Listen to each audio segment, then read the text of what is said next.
So you got the Lakeland Dreadnaughts at 14-0 sitting down in the north end getting ready. St. Thomas Aquinas Raiders at 12-1. They're ready too. But you know, it's not just the teams on the field, off of the field. The cheerleaders got the spear fingers going and all these stops in the playoff. The anchoress are over there jamming, ready to roll. You guys ready to go?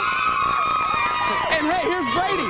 Brady, can you get that band? Let's go! Come on! That's good. No! That's kind of weak. That's kind of weak. Here. Hey, guys, stop. Brady, that's not how you get a band going. Here's how you get them going. Guys, this is a state championship game, right? Yeah. You ready? All right, let's hear it. Go.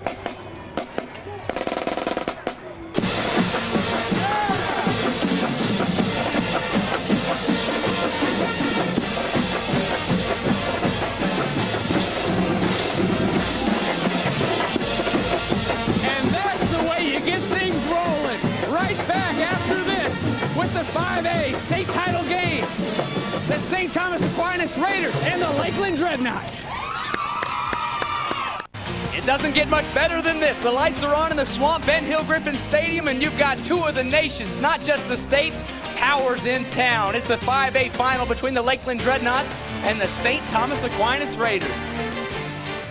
Man, are you weak. What was your school fight song? She Bangs? Brady Ackerman, James Bates, and it's time to put all the jokes aside because we're looking at two powerhouses down on the floor of the Swamp tonight. Both teams have won 3 state championships. 4's the magic number tonight, Brady. Who's going to go home with state championship number 4? Well, you got two teams got here two different ways. Lakeland trying to return to dominance after a disappointing year last year, and St. Thomas Aquinas didn't expect to be here. So many injuries. They look to take home their 4th state championship. Should be a great one. Well, the Lakeland Dreadnaughts are going to win it. If they're going to win it, it's going to be up front in the guts of that offensive line, and they've got a pretty good one, and everybody's after at that guard position, don't they? Absolutely. He plays both ways for him on the interior part of the line, and without him, I don't know if this team is here tonight for Lakeland. You're talking about KENDRICK Stewart, an outstanding Division I prospect, 6'2", 282 pounds, and he's just going to get bigger and better. He starts it right in the middle of the offensive line, also plays defensive line as well. But a key spot, St. Thomas Aquinas. Injuries all season long. They've got him again. Bo Brzezinski is out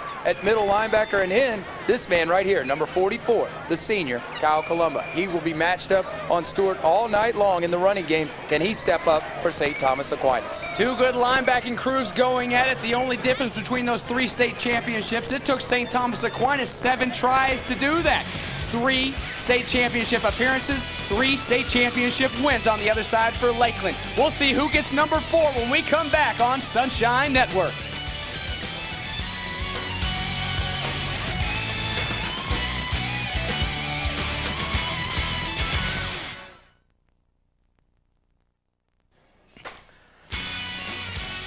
The FHSAA Football Championships on Sunshine Network are brought to you by Dodge and your Florida Dodge dealers. You can take life as it comes, or you can grab life by the horns.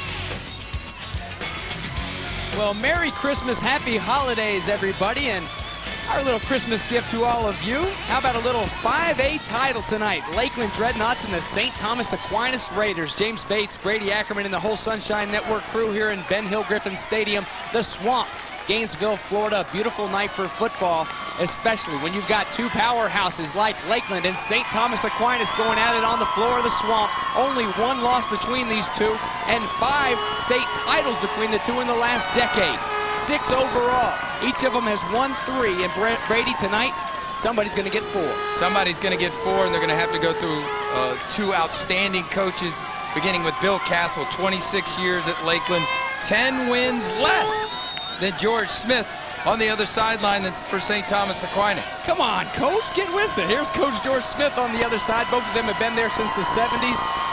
The 28th season there at St. Thomas Aquinas, George Smith has sent some great ones through the program. Michael Irvin, Darrell Porter, just to name a few. And those are just the top dogs. So here we go. Speaking of top dogs, the top dogs in 5A about to get it on.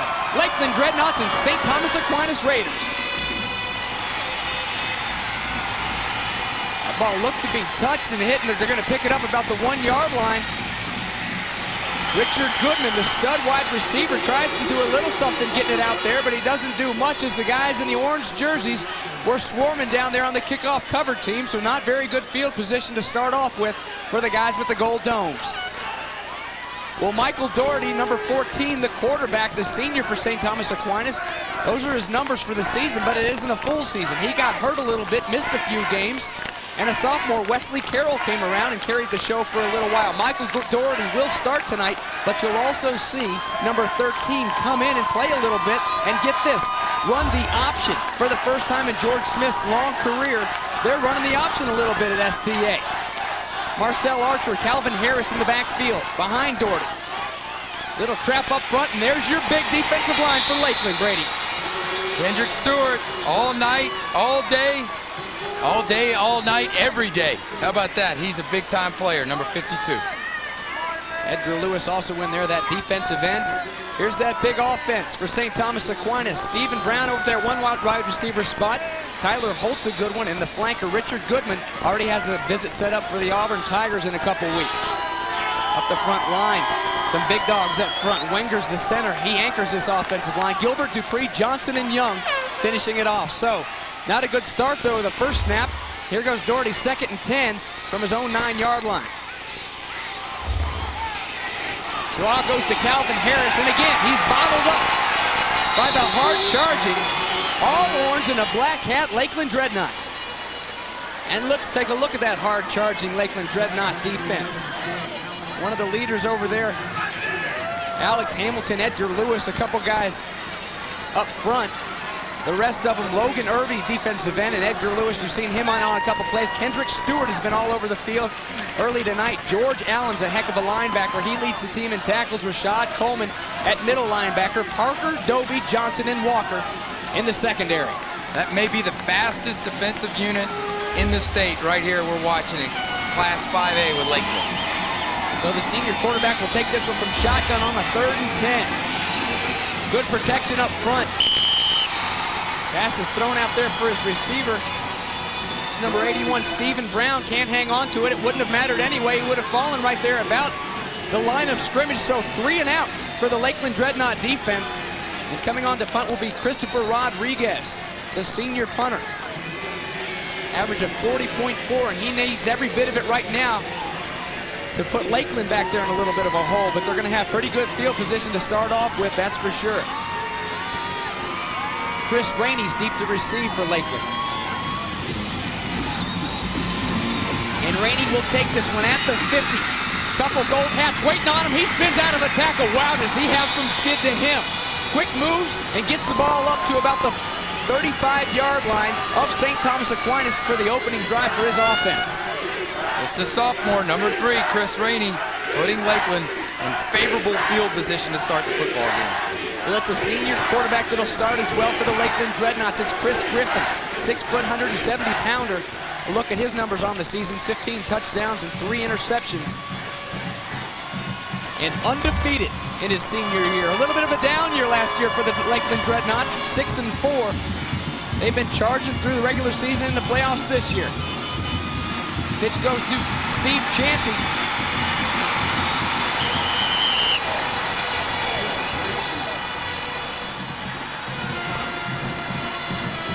Chris Rainey rather takes that pitch. Look at that Lakeland offense. There's Chris Rainey, the cousin of He Hate Me. You remember him, Steve Chancey there at the fullback. Isaac Johnson, the tight end.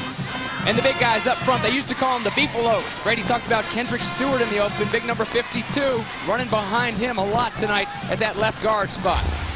So now we've got Chancey and Chris Rainey in the backfield in the eye, behind Griffin. And this one will go to Chancey. Not much there for Chancey, but he gets it down inside the 10-yard line for the Dreadnaughts. Defensively for the St. Thomas Aquinas Raiders, it's a good one. John Dewey over there with that defensive end. Yep, that's the same Dewey. AJ is his dad. Played on some of those great Dolphin teams in the St. Thomas Aquinas Raiders. You saw Kyle Colomba's name earlier, filling in for Brzezinski. Also a father who played for the Miami Dolphins. The defensive backs, Thompson, Brown, Rulien, and Lewis. They need to step up right now. They've done it all season long. One of the big reasons that they're here, battled through all the injuries. And nobody gave them a chance early, and they've got their backs against the wall right now against the guys in orange, and that's Steve Chancey one more time, this solid senior fullback on the quick hitter. The Lakeland's dominated its opponents through the postseason, the regular season, all the way up to the finals. St. Thomas Aquinas just kind of gotten it done, and they've gotten it done with defense. Field position against them early in this football game. Have to slow down that Lakeland running attack. St. Thomas is up to the task so far, forcing a third down. We talked to all these kids for Lakeland, and they talk about the strength and conditioning program that they went through this summer. And looking at the back of Steve CHANCEY, that guy's a hoss, 5'10", 237 pounds. And here's a big third down. Shotgun right now for Griffen, 5 yards to go. Whistles blow. We've got a delay of game on the Lakeland Dreadnaughts. So these kids have the luxury of the great big play clock at the north and south ends of the swamp, but they don't take advantage of it early, and 5 steps backwards will go the guys in orange. Dead ball, delay of game on the offense. Still third down. Our head referee tonight, Greg D'Amico. So now a 3rd down and 10 for Bill Castle and his Lakeland Dreadnaught squad. Taking a little sip of water. Wetting that whistle. What a success he's been at Lakeland, and George Smith on the other sideline. Who's going to be successful on this 3rd and 10 now?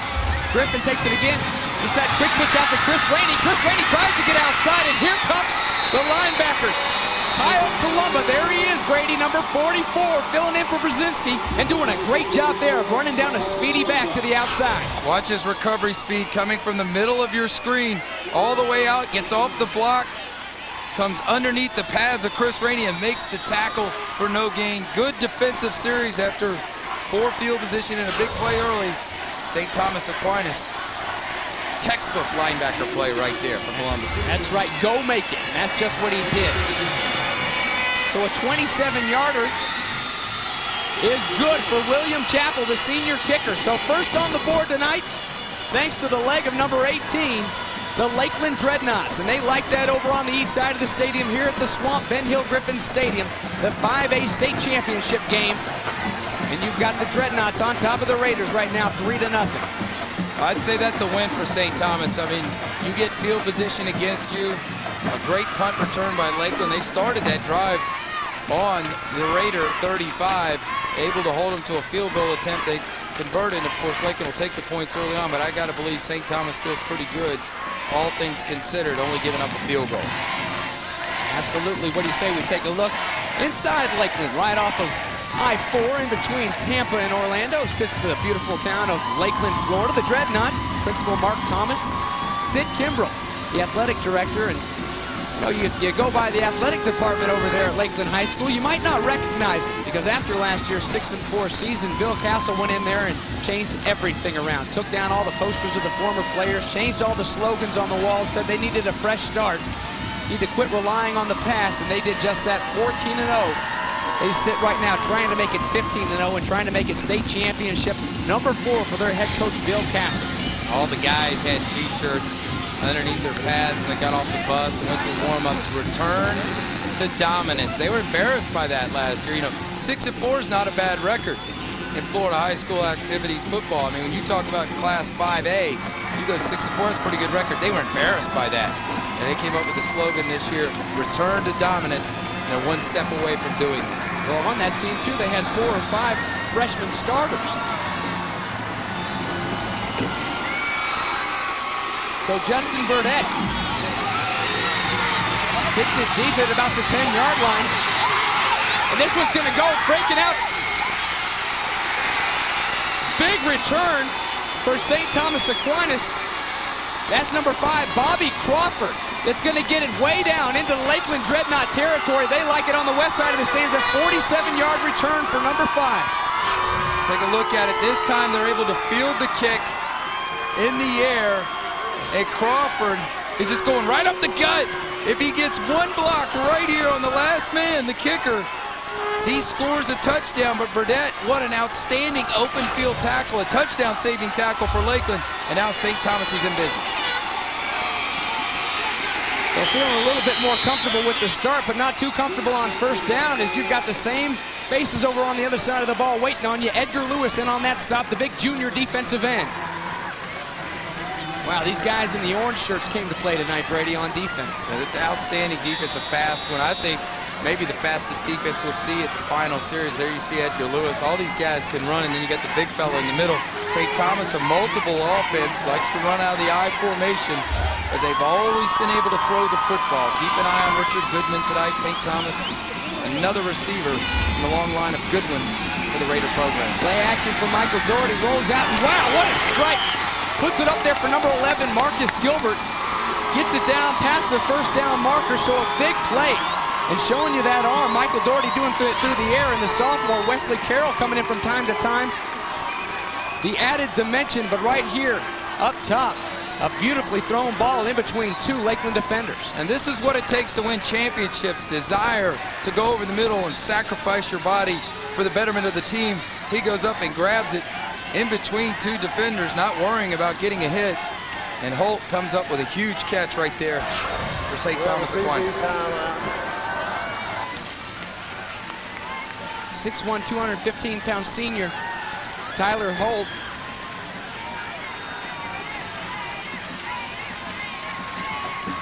Well, the 954, Fort Lauderdale. That's where St. Thomas Aquinas sits. Tina Jones, the principal, athletic director, and head football coach George Smith. Been there for a while. Great guy. Students love to stop by and say hi to Coach Smith. Sometimes he wonders why, but a very fun guy. Always fun to go in there and sit in the office of George Smith. A lot of pictures on the walls of some of his athletes that have come through. Not just athletes, but that played football for him, but athletes in every sport. And some of the students, outstanding crew there at St. Thomas Aquinas, very proud of his high school. And a look at Mr. Smith going to the finals. He's been there quite a bit. In 2000, right here in against Pine Forest, a triple overtime loss, but the 3 wins have come right here in the Swamp. In 92, 97, and 99, Escambia, Rutherford, and Leon all took place in the Swamp. So Ben Hill Griffin Stadium has been kind to that man, George Smith. Great fan support for both teams on both sides. Huge crowd tonight. Richard Goodman, the speedy receiver, tries to do something. Back and forth, he goes bottled up a little bit like a ping pong ball back there, finally pulled down. Nothing doing. RASHAD Coleman finally drags him down, the middle linebacker for the Dreadnaughts. A very solid linebacking core over there. Yeah, this was a disaster from the start, and there you see the speedy defense hemming in the outstanding receiver on the reverse. Goodman, just too much penetration up the field from the defensive line. That play didn't have much of a chance from the start, and now they put him back behind the chains in a difficult situation. And you try to call those reverses early on to keep this fast defense honest, but sometimes you're better off just going right at them. Sometimes those unorthodox plays work. Richard Goodman had the tip ball for a catch to put the St. Thomas Aquinas Raiders in the lead last week. So back one more time as Doherty throws it way across the field to nobody, getting rid of it. Nobody's out there for him. John Brown on the pressure, number 98, the left tackle for Lakeland. Tackles causing all kinds of havoc in the middle of the line of scrimmage, and the senior quarterback showing his savvy right there, throwing it away, living to see another day. Smart play right there, just getting rid of the ball, not taking the sack, throwing it towards his eligible receiver, and making sure they not only don't get a penalty, but also don't lose any more yardage. Last week, the senior threw 2 fourth-quarter touchdowns. There he needs a big conversion now on 3rd down and long. It's 17 to go. Behind him is Calvin Harris and Bobby Crawford. Cowdery sets up a little bit of time, throws it to him, almost picked off. That's number 26, Troy Johnson, got one hand on it, knocks it down. So 4th down now comes up in a big stand after a big return by Bobby Crawford on the kickoff after the extra point, or the big field goal by Lakeland. Lakeland will get the ball back now as Christopher Rodriguez one more time comes in to punt. Good defensive stand by Lakeland after the special teams miscue, or faux pas, if you will, giving up the big return. But offensively, this is not St. Thomas's strength. They want to play field position, good defense, and be opportunistic on offense. They've got to run the football if they're going to beat Lakeland tonight. Chris Rainey will take this one and let it roll into the end zone. And they can't get down there to get it. So this one will come out to the 20-yard line. And at the 20, after that 41-yard punt, is where we'll start when we come back here on Sunshine Network. It's the 5A state final between the Raiders and the Dreadnaughts. We've got a good one. Stay right there. First quarter action back at the Swamp Ben Hill Griffin Stadium. Lakeland High School and St. Thomas Aquinas from Fort Lauderdale. And 3-0 lead right now for the Dreadnaughts in orange, and they've got the ball back on offense. Big Rainey gets it out to the sideline and cuts it up. A big first down and a little bit more. John RULIEN finally pushing him out of bounds. Good job of running the option. Rainey, just a sophomore, over 1,300 plus yards for the season, 17 touchdowns. Quick guy, scat back, who also has some toughness there in the backfield as well for Lakeland. Don't let his size fool you. He's a tough hombre. Coach Castle and the Lakeland Dreadnaughts. 15 yards right there. 22 touchdowns for Rainey. 1,628 yards on the season. A long run of 86 yards. So Griffen will take this one from the shotgun. Next to him, Steve Chancey, the big fullback. Puts it in Chancey's belly and pulls it out himself. Makes one guy miss, and there goes Griffen down the sidelines. He's got a blocker down the sidelines, finally pushed out.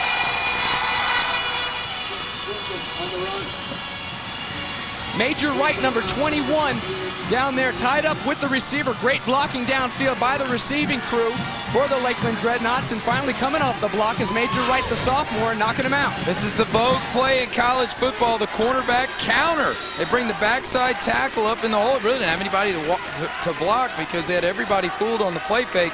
Griffen takes it, follows the big left tackle up in the hole, and a big gainer right there for Lakeland. 34 yards worth. So here are the rushing yards. -6 for St. Thomas, and the Dreadnaughts was 79. And Griffen one more time in the shotgun. This time the hand goes inside to Steve Chancey, and he's bottled up by that Raider defense. Here they come. This is what they've shown most of throughout this season, a defense that's really been a big reason for why they're here. You know, in this day and age of changing football, you know, you used to have the option, you used to have the read option, the veer, and everybody be under center. Well, now people are incorporating that into the shotgun, and Lakeland's done it as well with that athletic and veteran quarterback in Griffen, who can decide when to keep it and when to pull it. When to give it, when to pull it, and it makes it tough when you have a double threat like Griffen. So George Smith wants a timeout to talk it over with his team and his assistant coaches. A lot of tradition there at St. Thomas Aquinas.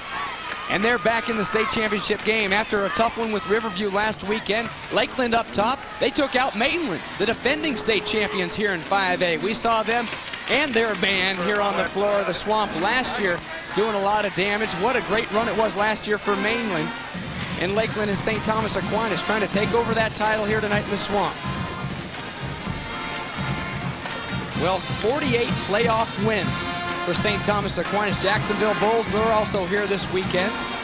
Some good teams up there. Miami Carroll City, they were here last year as well.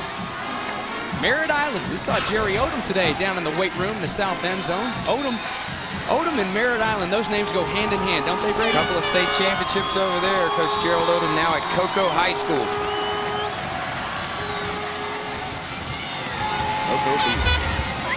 So second down and 11 now for Chris Griffen. Again, he pulls this one out. Nobody's there. A big chunk of change for the senior quarterback after pulling it out of the belly of Steve Chancey. And again, this play's working for him. It has, and they're going to keep running it, Brady, until somebody stops it. Yeah, Griffen coming into the night 675 yards through the playoffs, and it's so difficult to defend. And it's assignment football, really. And that's what George Smith called the timeout and talked to his guys. Says, all right, now you can't all key on Chancey and Rainey. Somebody's got to get Griffen. And right now he's running wild. Ran wild for 8 yards right there. Now you're looking at a third down and 4. And again, he pulls this one out and tries to head over to the sideline. Chris Griffen up the middle, and this time tries to beat everybody to the corner, and he does just that. Past the sticks and then some. A first down, Lakeland Dreadnaughts. Everett Lewis, number 24, the safety, finally pushing him out of bounds. A 10-yard gain. Great job blocking up front. There you see the numbers for Griffen. He's going to read this up top. Watch him. He sees the end, comes straight down there. He runs right past him, gets out on the perimeter, and picks up the first down.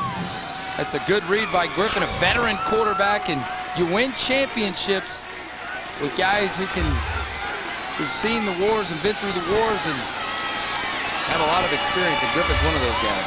It's going to be hard to win a championship if you don't see a little bit more of that, keeping these guys inside and taking it upon himself Eric Jean carrying the football, and he's stuffed in the backfield by John RULIEN. That's what St. Thomas wants to see more of. Negative plays on first down. There you see RULIEN, the senior.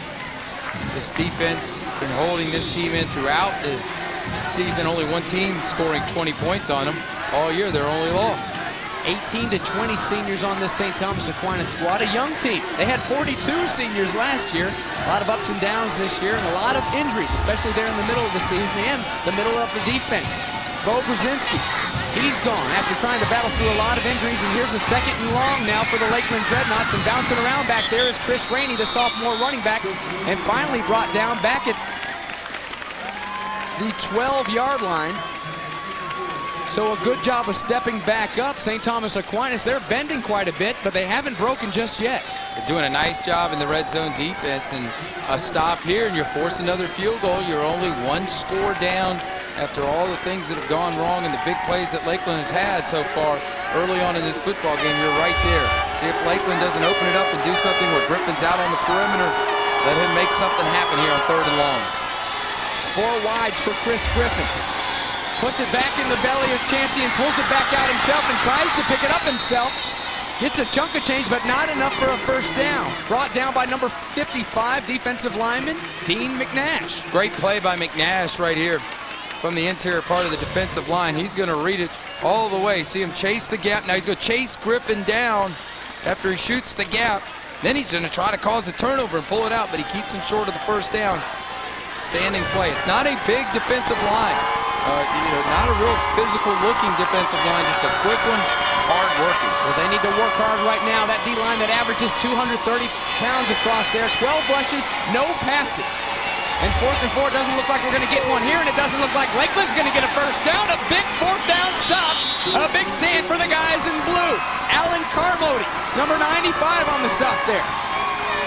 You got to believe Coach Castle's thinking field goals are not going to beat this very good St. Thomas Aquinas team, but I don't know if I don't settle for a field goal. Still the first quarter, a long 4th down and nowhere to run right there for Steve CHANCEY. Here's another look at it. Fullback dive straight up the middle, and as he gets to the 2nd level, he's met by a host of St. Thomas Aquinas Raider defenders. A lot of those gold bonnets hitting Steve CHANCEY there. So one more shot now for St. Thomas Aquinas. Backs to the end zone.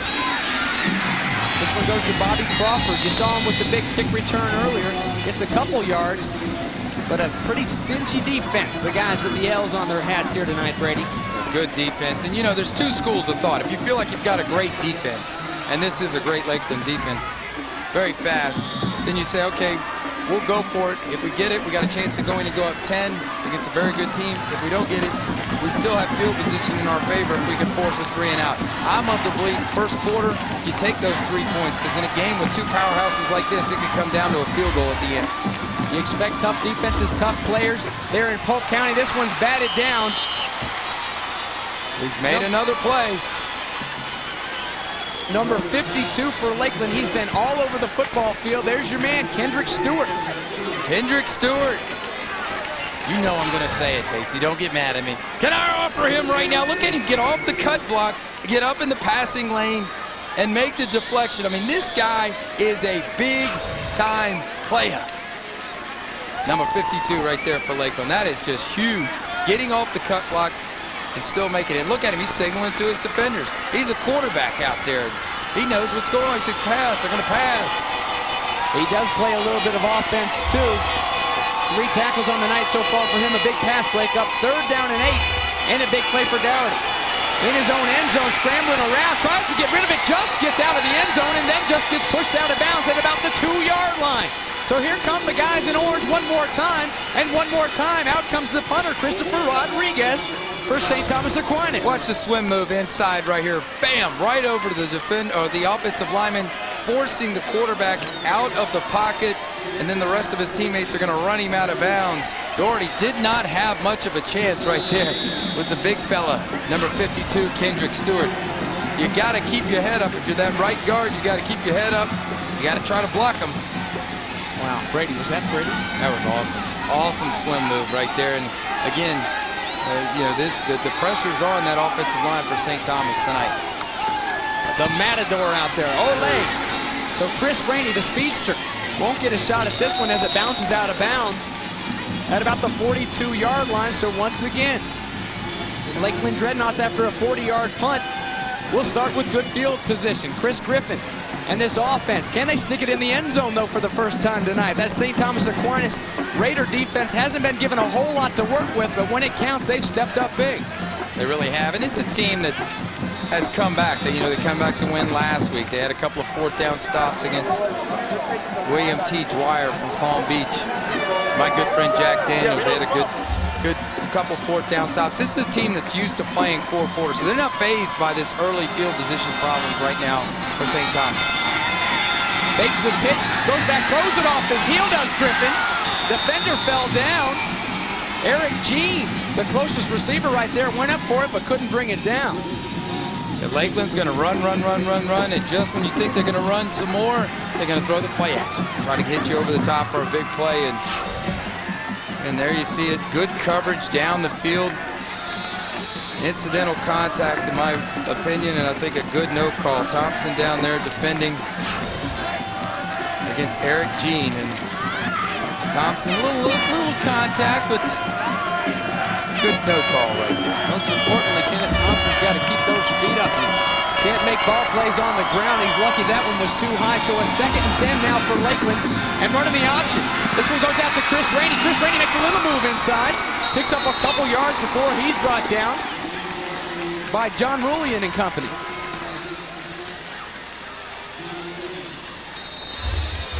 Well, first quarter's in the books. A little bit of excitement. Bill Castle, he's seen a lot of excitement over the years, as has George Smith on the other side of the field. So the Lakeland Dreadnaughts and the St. Thomas Aquinas Raiders, it's Christmas time. Merry Christmas, happy holidays, but we got a whole lot more football. Don't start sipping on that eggnog just yet, because we got some football action when we come back. The final.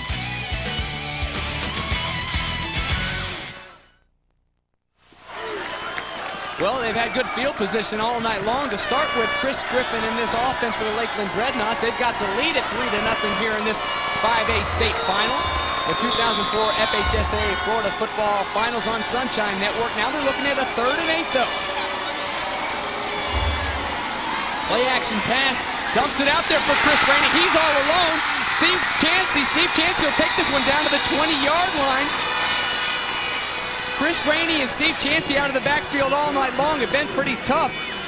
And it's Chancey converting this big 3rd down. He's going to come out here in the flat. They got the play action boot, pull the guard out there to kick out the end, and there's nobody home. No corner, no safety, no linebacker, nobody.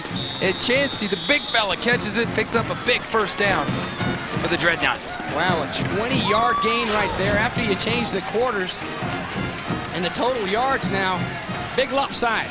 Lakeland Dreadnaughts 126 and -1 for the Raiders. But only 3 points to this point. That's right. That's the important one right now. It's 3-0. And Griffen will keep this one up the middle. There he goes.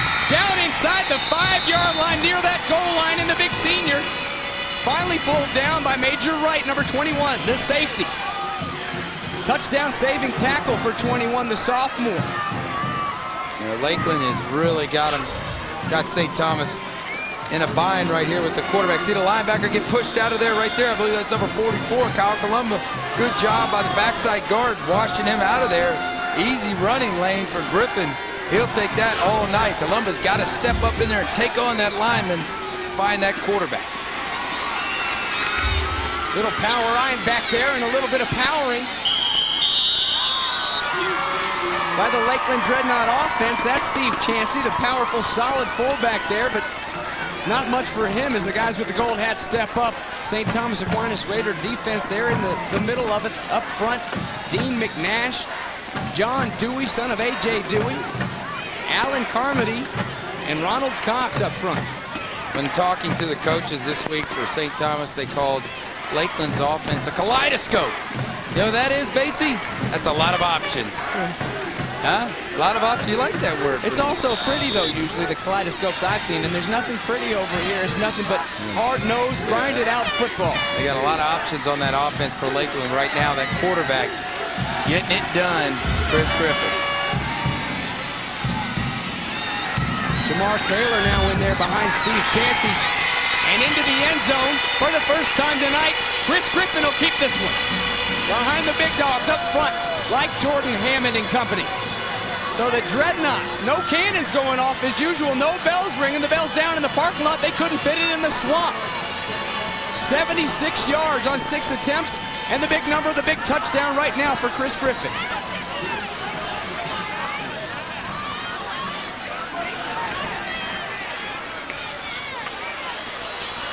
William Chappell will send that extra point sailing through, making it 10-0. And a look back at that short touchdown run. This is just, they're just too big, too strong, too physical right now, too high in the hole for St. Thomas, and Griffen just finds his way through there, getting the touchdown. And now those yards start to mean something. Lakeland up 10-0 over St. Thomas. So Brady, how long do you think before we see this extra dimension, the sophomore quarterback coming in there and try to shake things up a little bit with a little bit of speed on the ground? The speedy transfer from South Carolina. He's run the option for George Smith this year. I think you got to see him here in the second quarter, and I think that was the plan all along. You know, Doherty's a senior, give him the start.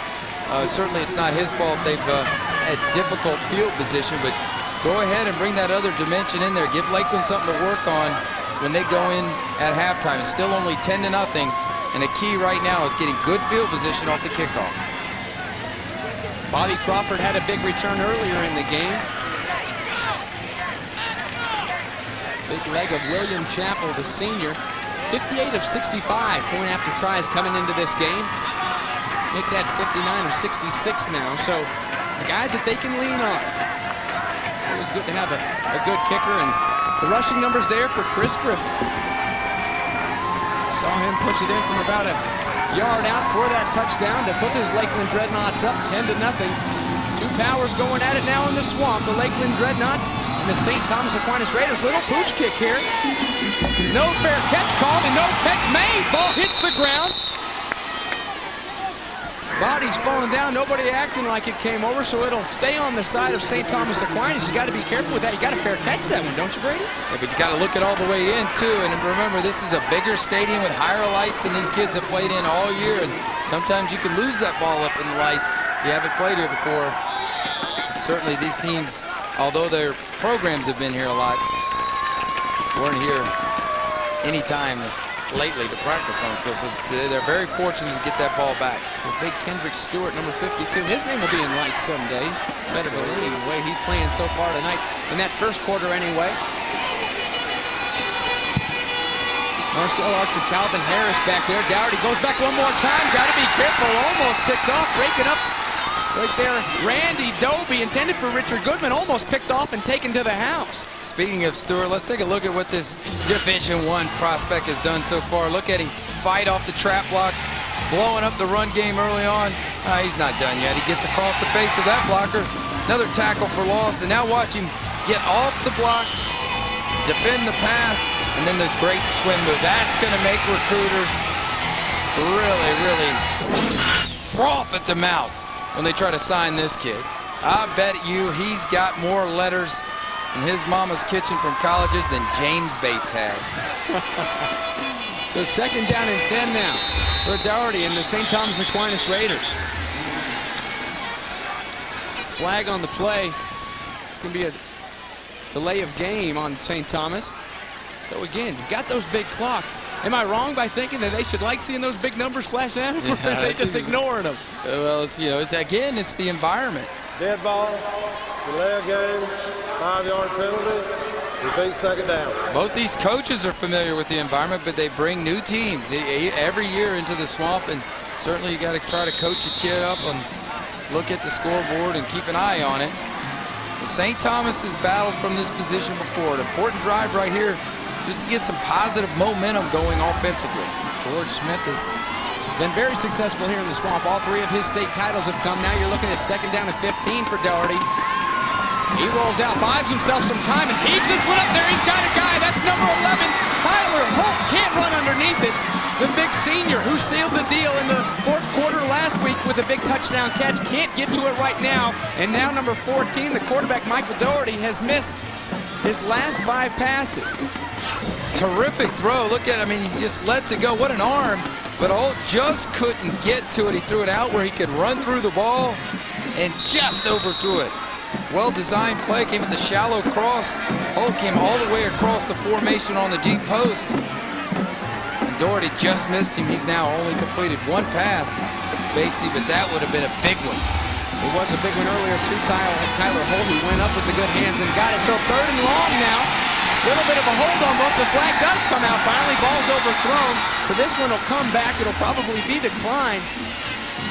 Holding as Jamar Taylor was hot on the heels of the quarterback. That's just what it is. And Doherty's been high on about 3 or 4 throws tonight already, and I believe it's got a lot to do with that pressure coming from that defensive line for Lakeland.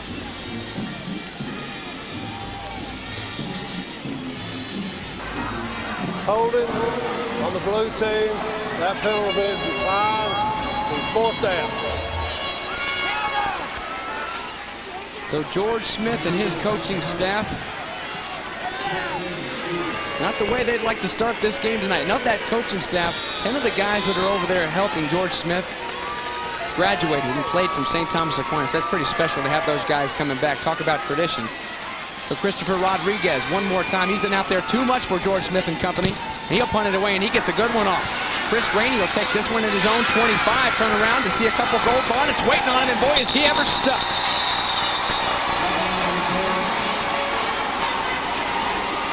Major Wright getting down there. We've seen him on a few plays so far tonight defensively. That time he's doing it on special teams. And Sunshine Network's doing it too. It's home to over 100 college basketball games this season, 40 of them featuring statewide matchups. We call it the College Basketball Road Trip. We've got the best of the ACC, SEC, and every college Florida has to offer. So come along for the ride and check out sunshinenetwork.com for a listing of all the games. College basketball time. It's a great time of year, isn't it, Brady? Merry Christmas to you, buddy. You having a good day? I'm having a great day, and I really appreciate that present you got for me out there in the green room. Happy holidays, everybody, here from Ben Hill Griffin Stadium. And the 5A state title game, the Lakeland Dreadnaughts. And they're running back. Chris Rainey, you just saw him get bottled up by the St. Thomas Aquinas Raiders. 2 great programs here in the Sunshine State. Yeah, no surprise if you've been asleep for a couple of years and just woke up. You see these 2 teams at a state championship game. I mean, these are perennial powers, and it's interesting how they get here, because you listen to St. Thomas talking, you know, they didn't believe that this was their year. They've had better teams or teams with more star power, but this team is kind of bonded together. They've overcome injuries, and they've kind of willed themselves to the state championship.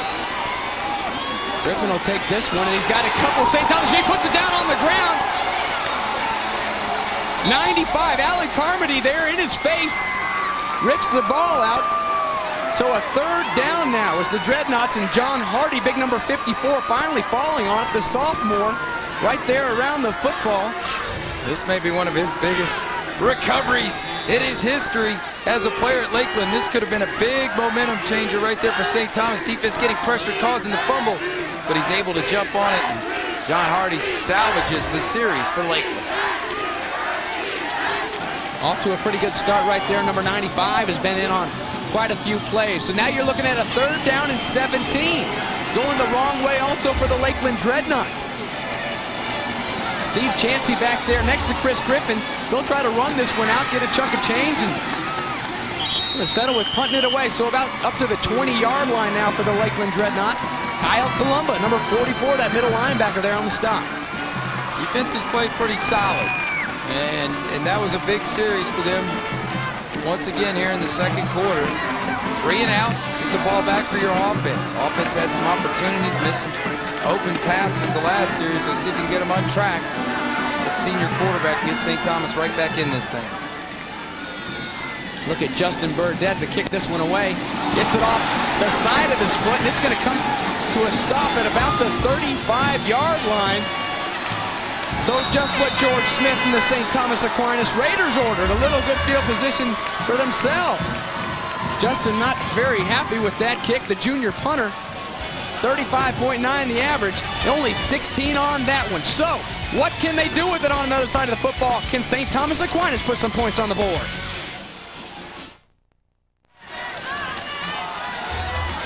Calvin Harris, Marcel Archer behind the quarterback, Michael Doherty, and he's going to let this one fly. He's got a guy right down the middle. That's number 81, Stephen Brown, the junior wide receiver. And St. Thomas Aquinas, the Raiders, are on the board tonight. A 35-yard touchdown strike.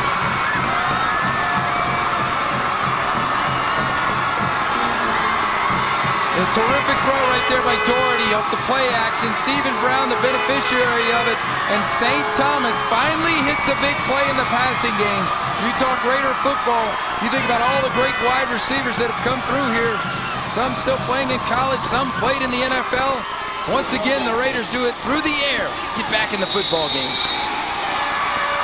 They've also done it all season long with this guy's foot. Joe Surgan, the senior kicker, already committed to Duke. He leads the team with 81 points, a long field goal of 45. And one more look at the touchdown. Play action, sets his feet and just lets it go out. Look how he leads his wide receiver out towards the pylons, or towards the pole post, excuse me, for the easy touchdown. Great throw. Deontay Parker there trailing and over the head of Troy Johnson, the junior safety. You lead him out there, let him run underneath it. Run, throw it to grass, find him grass, and he found it. Stephen Brown, touchdown. Doherty, senior quarterback, hanging in there after a slow start. And the Raiders right back in it. 806 yards passing on this season. You know, no superstars really on this team. You've got 3 players that rush for more than 500 yards. You got a couple guys that can play over on the other side for Bill Castle. Both teams, and a bunch of teams have come to the Swamp this weekend and said, well, we really don't have any superstars. We're a team effort. But these guys, some of them step up and shine a little bit brighter than others in that championship game. And Stephen Brown shining bright right now. His first touchdown reception of the season. I mean, this kid hadn't caught one all season, but George Smith's no dummy. He sees some weaknesses in that Lakeland secondary. He's had some guys open in this first half, and he finally capitalized on it right there. Momentum shifting towards the Raiders. So a lot of times on sudden change after an interception or a big turnover, you go up top. How about 3 and out and a big punt, and you get a good field position going right up top.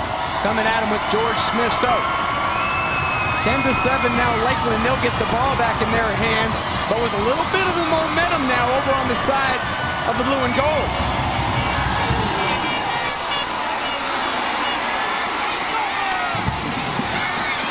Foot in the end zone, but the ball's not in the end zone, so we can bring it out.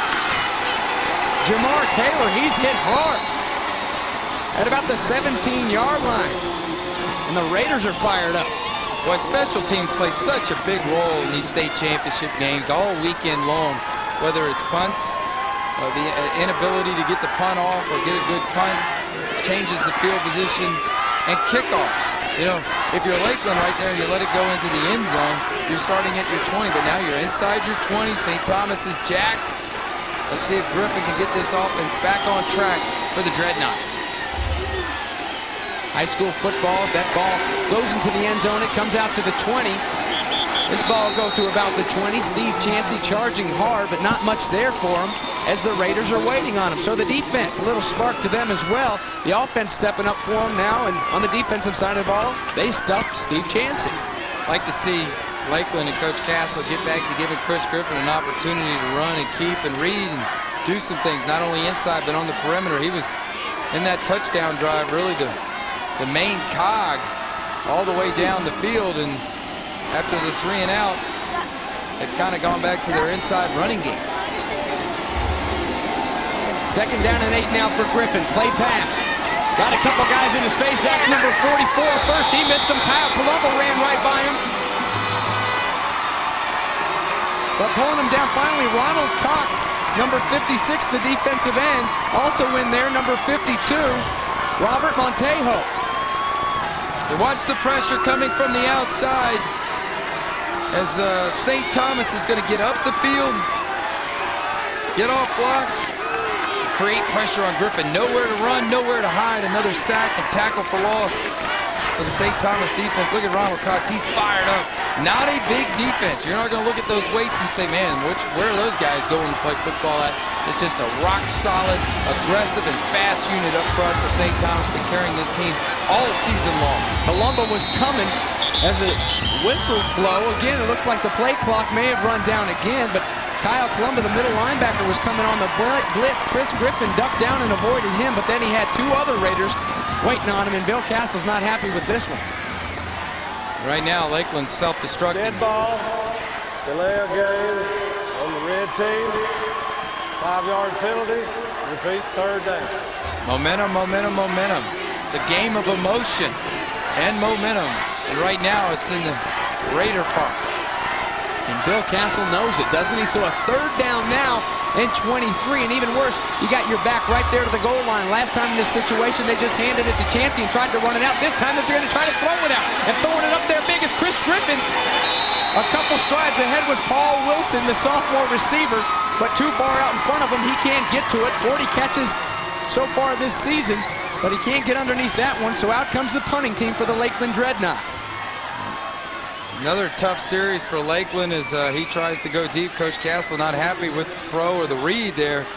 And I got to believe Griffen hasn't had a called running play since the touchdown drive. 2 series, he's had some scrambles, but 2 series and no quarterback options or quarterback keeps. So just getting this one off the heels at the back of the end zone, Justin Burdett and Richard Goodman. The speedster has been bottled up on his return so far tonight. A 32-yard punt getting it out of there. And again, good field position here in the swamp. Ben Hill Griffin Stadium. St. Thomas Aquinas Raiders, the Lakeland Dreadnaughts in the 5A state title game. Beautiful night. We have a TV timeout. We don't need a timeout. James Bates, Brady Ackerman up here, but we'll take it a little bit. Been working hard this weekend, bringing you all 7. That's right, 7 state championship games here in the swamp.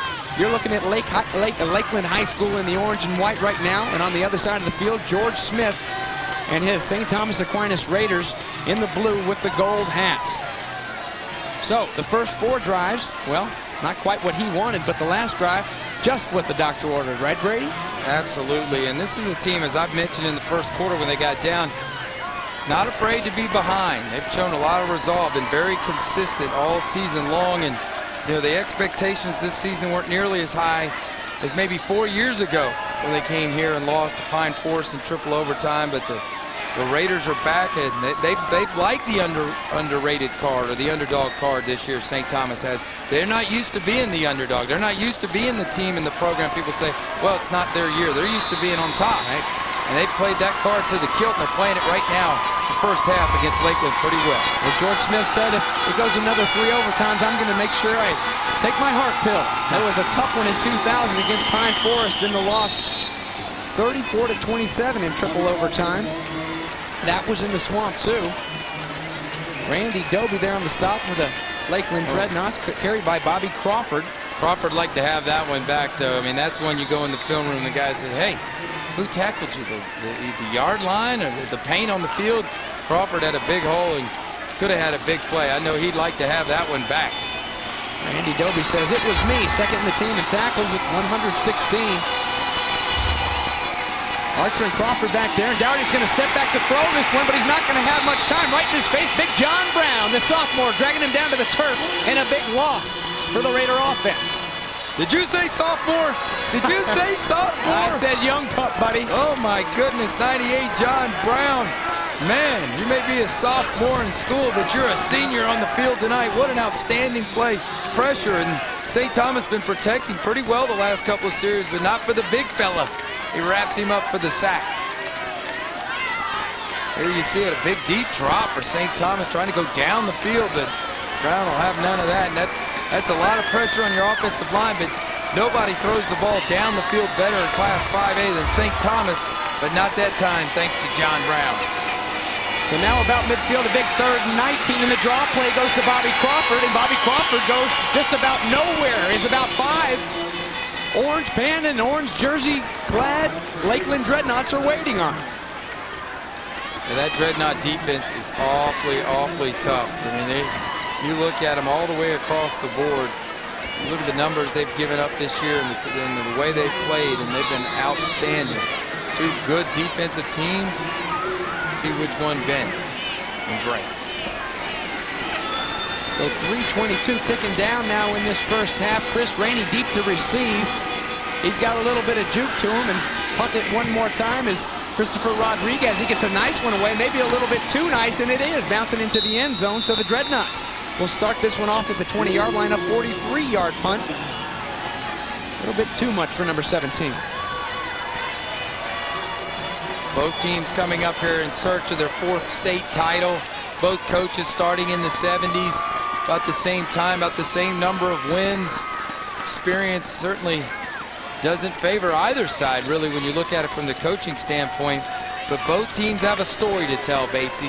St. Thomas obviously working out the summer every day, trying to find a way to get back to the state championship in Lakeland. Hey, we're going to change our whole weight room. We're going to change the way we do things, try to get back to dominance. They're trying to put it up top is Griffen, and he does. He finds Paul Wilson this time over on the sidelines. A big gainer, first down for this duo. They've hooked up quite a bit this year. The sophomore Paul Wilson outside, and Chris Griffen look pretty strong there at quarterback. Yeah, a little semi-roll. He's going to throw to his left, throws it on time, gets it out there, lets his receiver catch it, first down. I like Chris Griffen now. I really believe he is the guy that's going to lead this Lakeland team to a victory should they get it done tonight against St. Thomas. Paul Wilson, nice season there. 29 receptions when they do throw it. But Griffen's really the straw that stirs the drink for Lakeland right now. 17-yard gain for number 17 there. And boy, was Chris Griffen ever hit. Gene Atkins coming up from his linebacker spot. 6'1", 240 pounds. Rock solid on this lick, Brady. Well, here's that quarterback keeper, and there's 2 Lakeland offensive linemen standing there talking to each other. They missed Mr. Atkins because he shot in there like a missile, made that tackle. So not this time, Mr. Griffen. That 51 tackles this season leads this defense. 12 of those have been behind the line of scrimmage. So now a 2nd down and 9 with just about 2 minutes left to go in this first half. Griffen sets up and lets another one fly, and again, Paul Wilson had his hands on it this time. The flag goes down. A little bit of hand fighting. This one may be against Paul Wilson, though. Was he a little bit of a push off there, or was he being held? We'll see. There's just a little bit of contact down here. Referee's discretion. Maybe defensive pass interference or holding. We'll take a look at it after the call. Yep. So Wilson doesn't make the catch, but they do get the penalty. Let's take another look at it. He's just running a straight go pattern. Turns his eyes up looking for the football. Defensive pass interference on the blue team. Automatic first down. You see him there? Yep. He grabbed his jersey there at the very end. A good call. Pulled his jersey back probably just enough the way he had his fingertips on it. That was Karan Brown.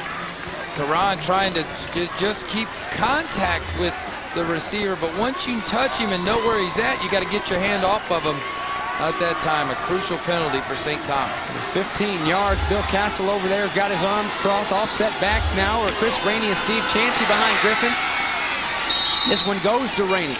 5'8", 156-pound sophomore. Everett Lewis, the safety, stepping up and making the play. Chris Rainey, related to He Hate Me. Remember that guy?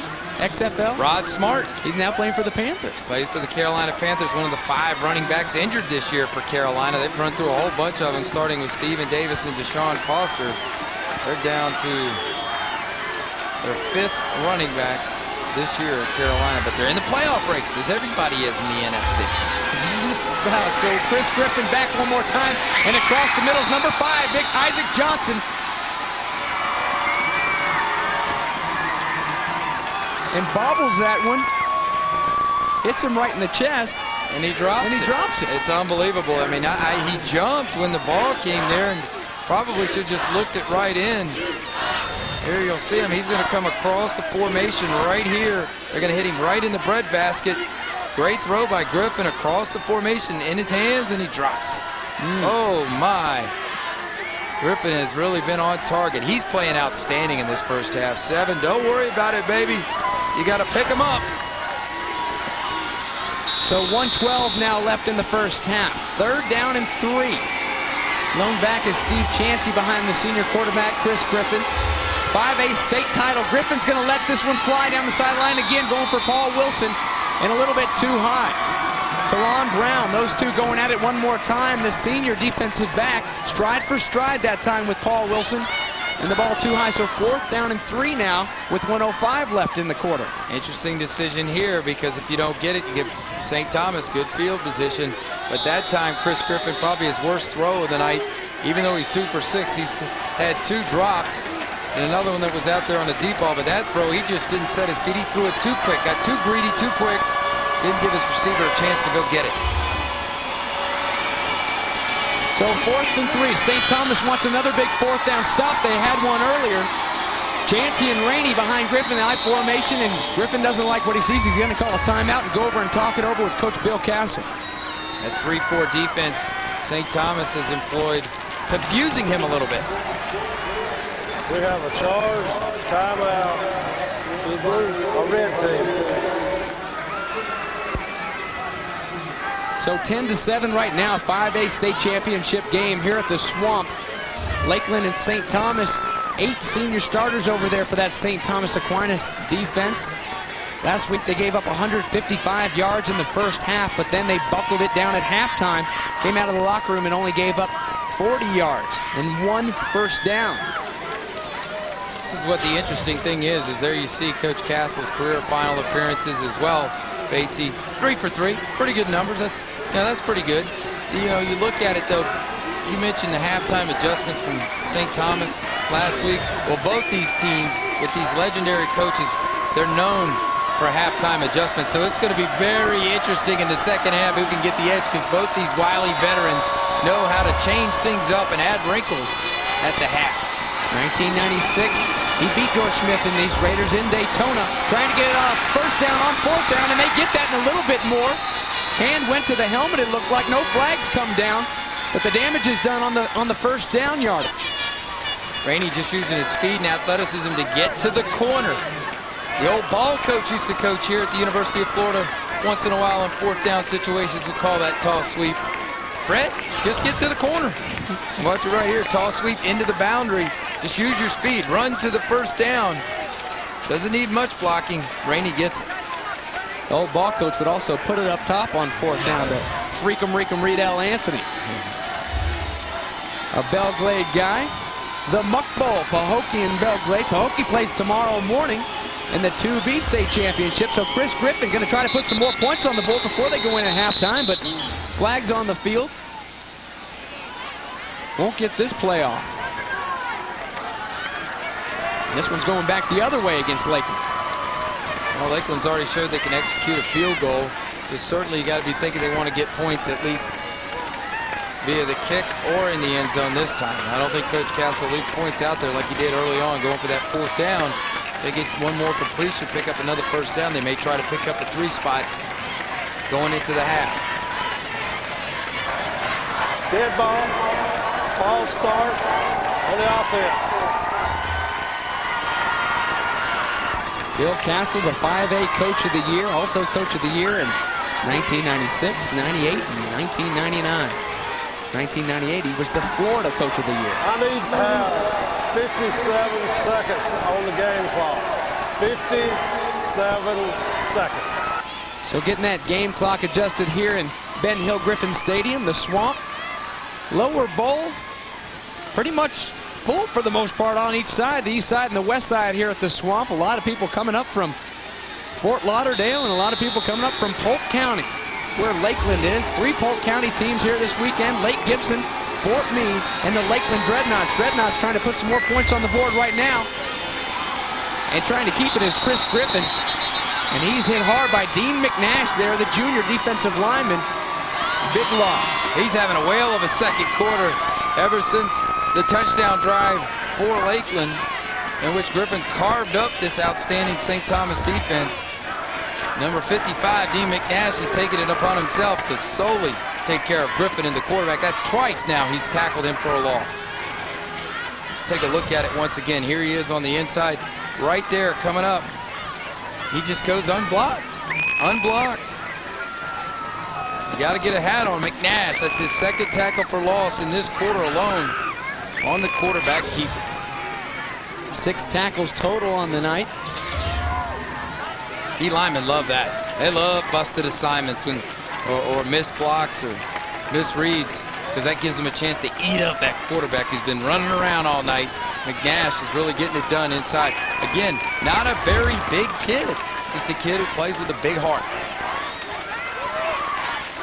So 55, the Raider version maybe of Kendrick Stewart. Kendrick Stewart, number 52 for the Lakeland Dreadnaughts, been over there just causing all kinds of damage to that Raider offensive line.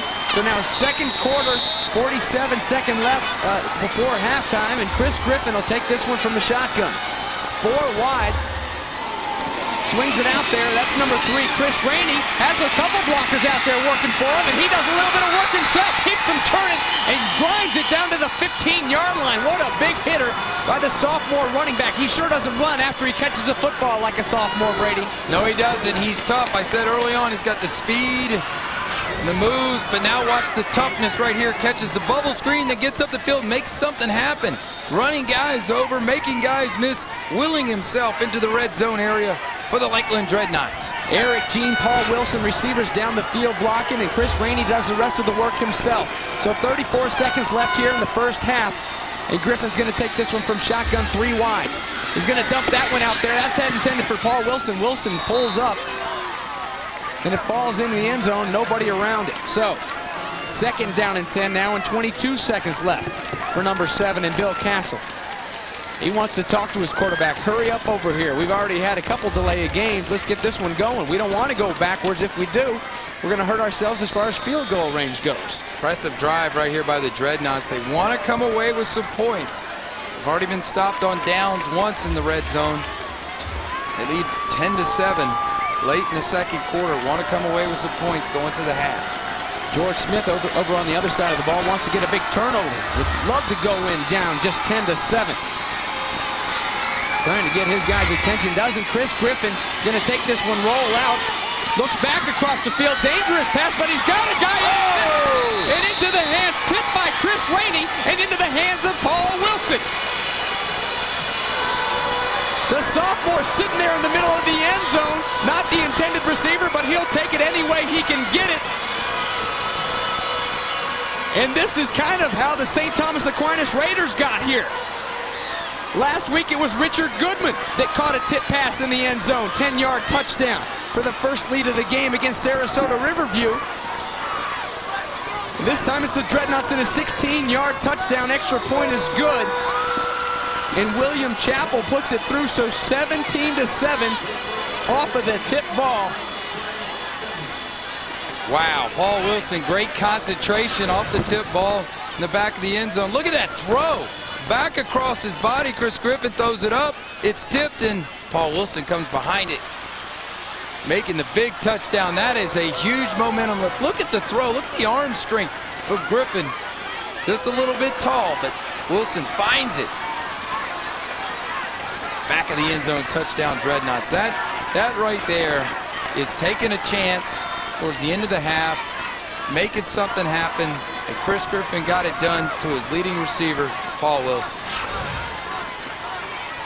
That's impressive, because you think about it, this defense for St. Thomas really has hemmed them in for most of the second quarter after getting down 10-0. There you see the drive, but that drive right there, Batesy, that drive 80 yards before the half is going to give Lakeland the momentum going into the half. And look at the big smile from the sophomore. Reminds you a little bit here at Ben Hill Griffin Stadium anyway of Chris Collingsworth and Chris Doring. How about that there in the back of the end zone? Just a sophomore, and what a big play here in the state championship game.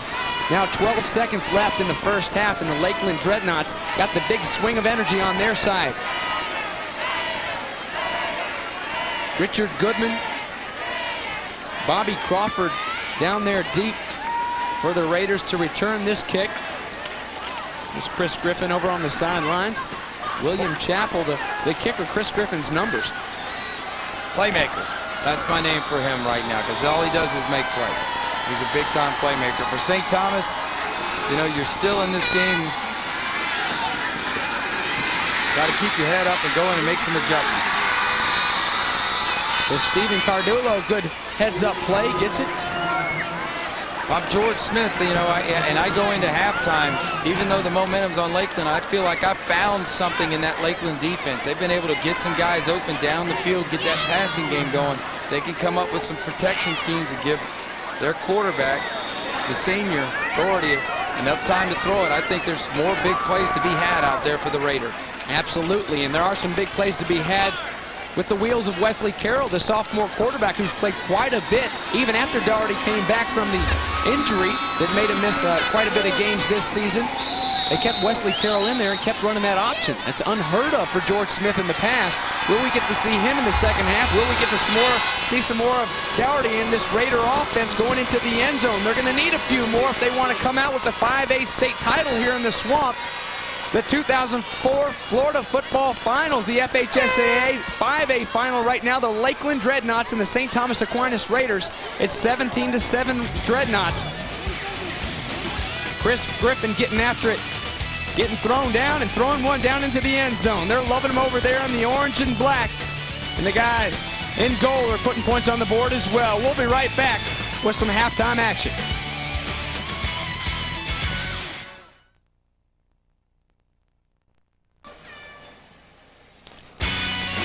The FHSAA Football Championships on Sunshine Network are brought to you by the United States Marine Corps. Do you have what it takes to be one of the few, one of the proud? Call 1-800-MARINES or log on at marines.com. So 17-7, the Lakeland Dreadnaughts over the St. Thomas Aquinas Raiders in this 5A final, but don't unbuckle those chin straps just yet. We got a full half of football to play. Brady Ackerman, James Bates here, and Brady last week in the semifinals. The Lakeland Dreadnaughts took 4 quarters to the mainland team that was the defending state champions and beat up on them a little bit. Now on the other side of the ball, St. Thomas Aquinas used a second half surge to beat Sarasota Riverview. They're going to need that same type of surge if they want to win this one tonight. Yeah, the Raiders under George Smith, they've been in this position before. They're used to this at halftime. Down 10, they've come back all season long during the playoff run, including last week, as you've mentioned. They're looking to come back and make a big charge in the third quarter, while Lakeland looks to finish the job, come out in the third quarter. A lot of energy and emotion, see if they can put this game away and win another state title for Coach Castle and the Dreadnaughts. If they want to do it for the Raiders, they've got to start by shutting down Lakeland quarterback Chris Griffen. Yeah, this is my guy, I'm offering him. Do I have another scholarship left? Chris Griffen, outstanding playmaker, the senior quarterback, a little diminutive, but he sticks it up in there for a touchdown right there to put up Lakeland 10-0. Then the 80-yard drive, 10 plays, 80 yards capped on this tip by Rainey to Wilson. Touchdown, just like they draw it up in the playbook, Batesy. I'm not so sure about that. It was a tip ball that helped the Raiders last week and also helping the Raiders all season long. 3 backs that all rushed for over 500 yards. Right now, minus 20 yards rushing. Yeah, Lakeland's defense led up front by that surging defensive line, really shutting down St. Thomas. But St. Thomas may have to do it through the air. They found something in the secondary. It's important for them to come out and establish the passing game. Once again, look for some big plays, get back in this football game. Well, both teams have 3 state championships. George Smith has 3, Bill Castle has 3, but they both want 4 so bad. Who's going to step up and take it home? We'll find out in the second half when we return with the 5A final on Sunshine.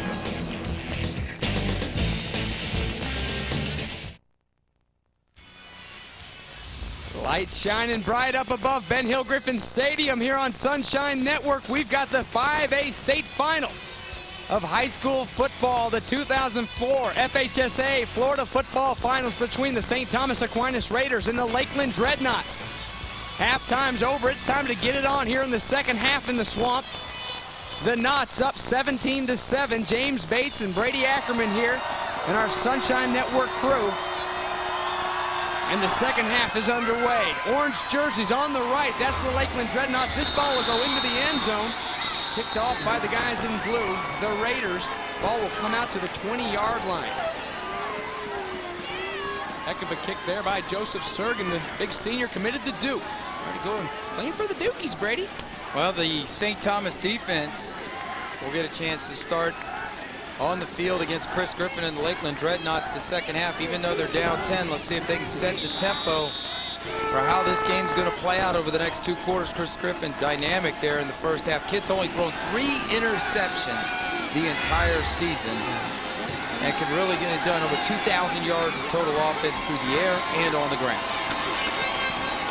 So handoff to Chris Rainey, and Chris Rainey's going to make this one count. Coming out of the locker room, energized, almost up to the 40-yard line, and Major Wright in on that tackle, and that's a little bit too many tackles. That's tackle number 7 for number 21, the safety Major Wright. Those defensive backs in on too many after 17-yard gain.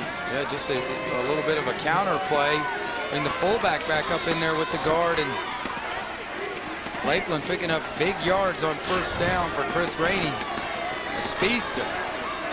That's a good yards per carry average right there. 9 carries, 78 yards as Rainey sniffing the 100-yard mark already in the third quarter. For anybody, let alone a sophomore, this one's going to go to the senior, Steve Chancey. Big fullback will pound for a couple up near the 40-yard line.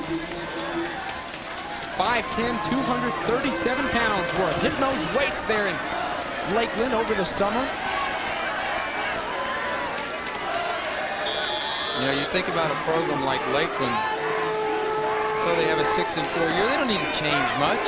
Why change anything? That's a program with 3 state championships and a lot of great players, but that's what they've done. You talked about it all night, Batesy, and heck, they changed everything.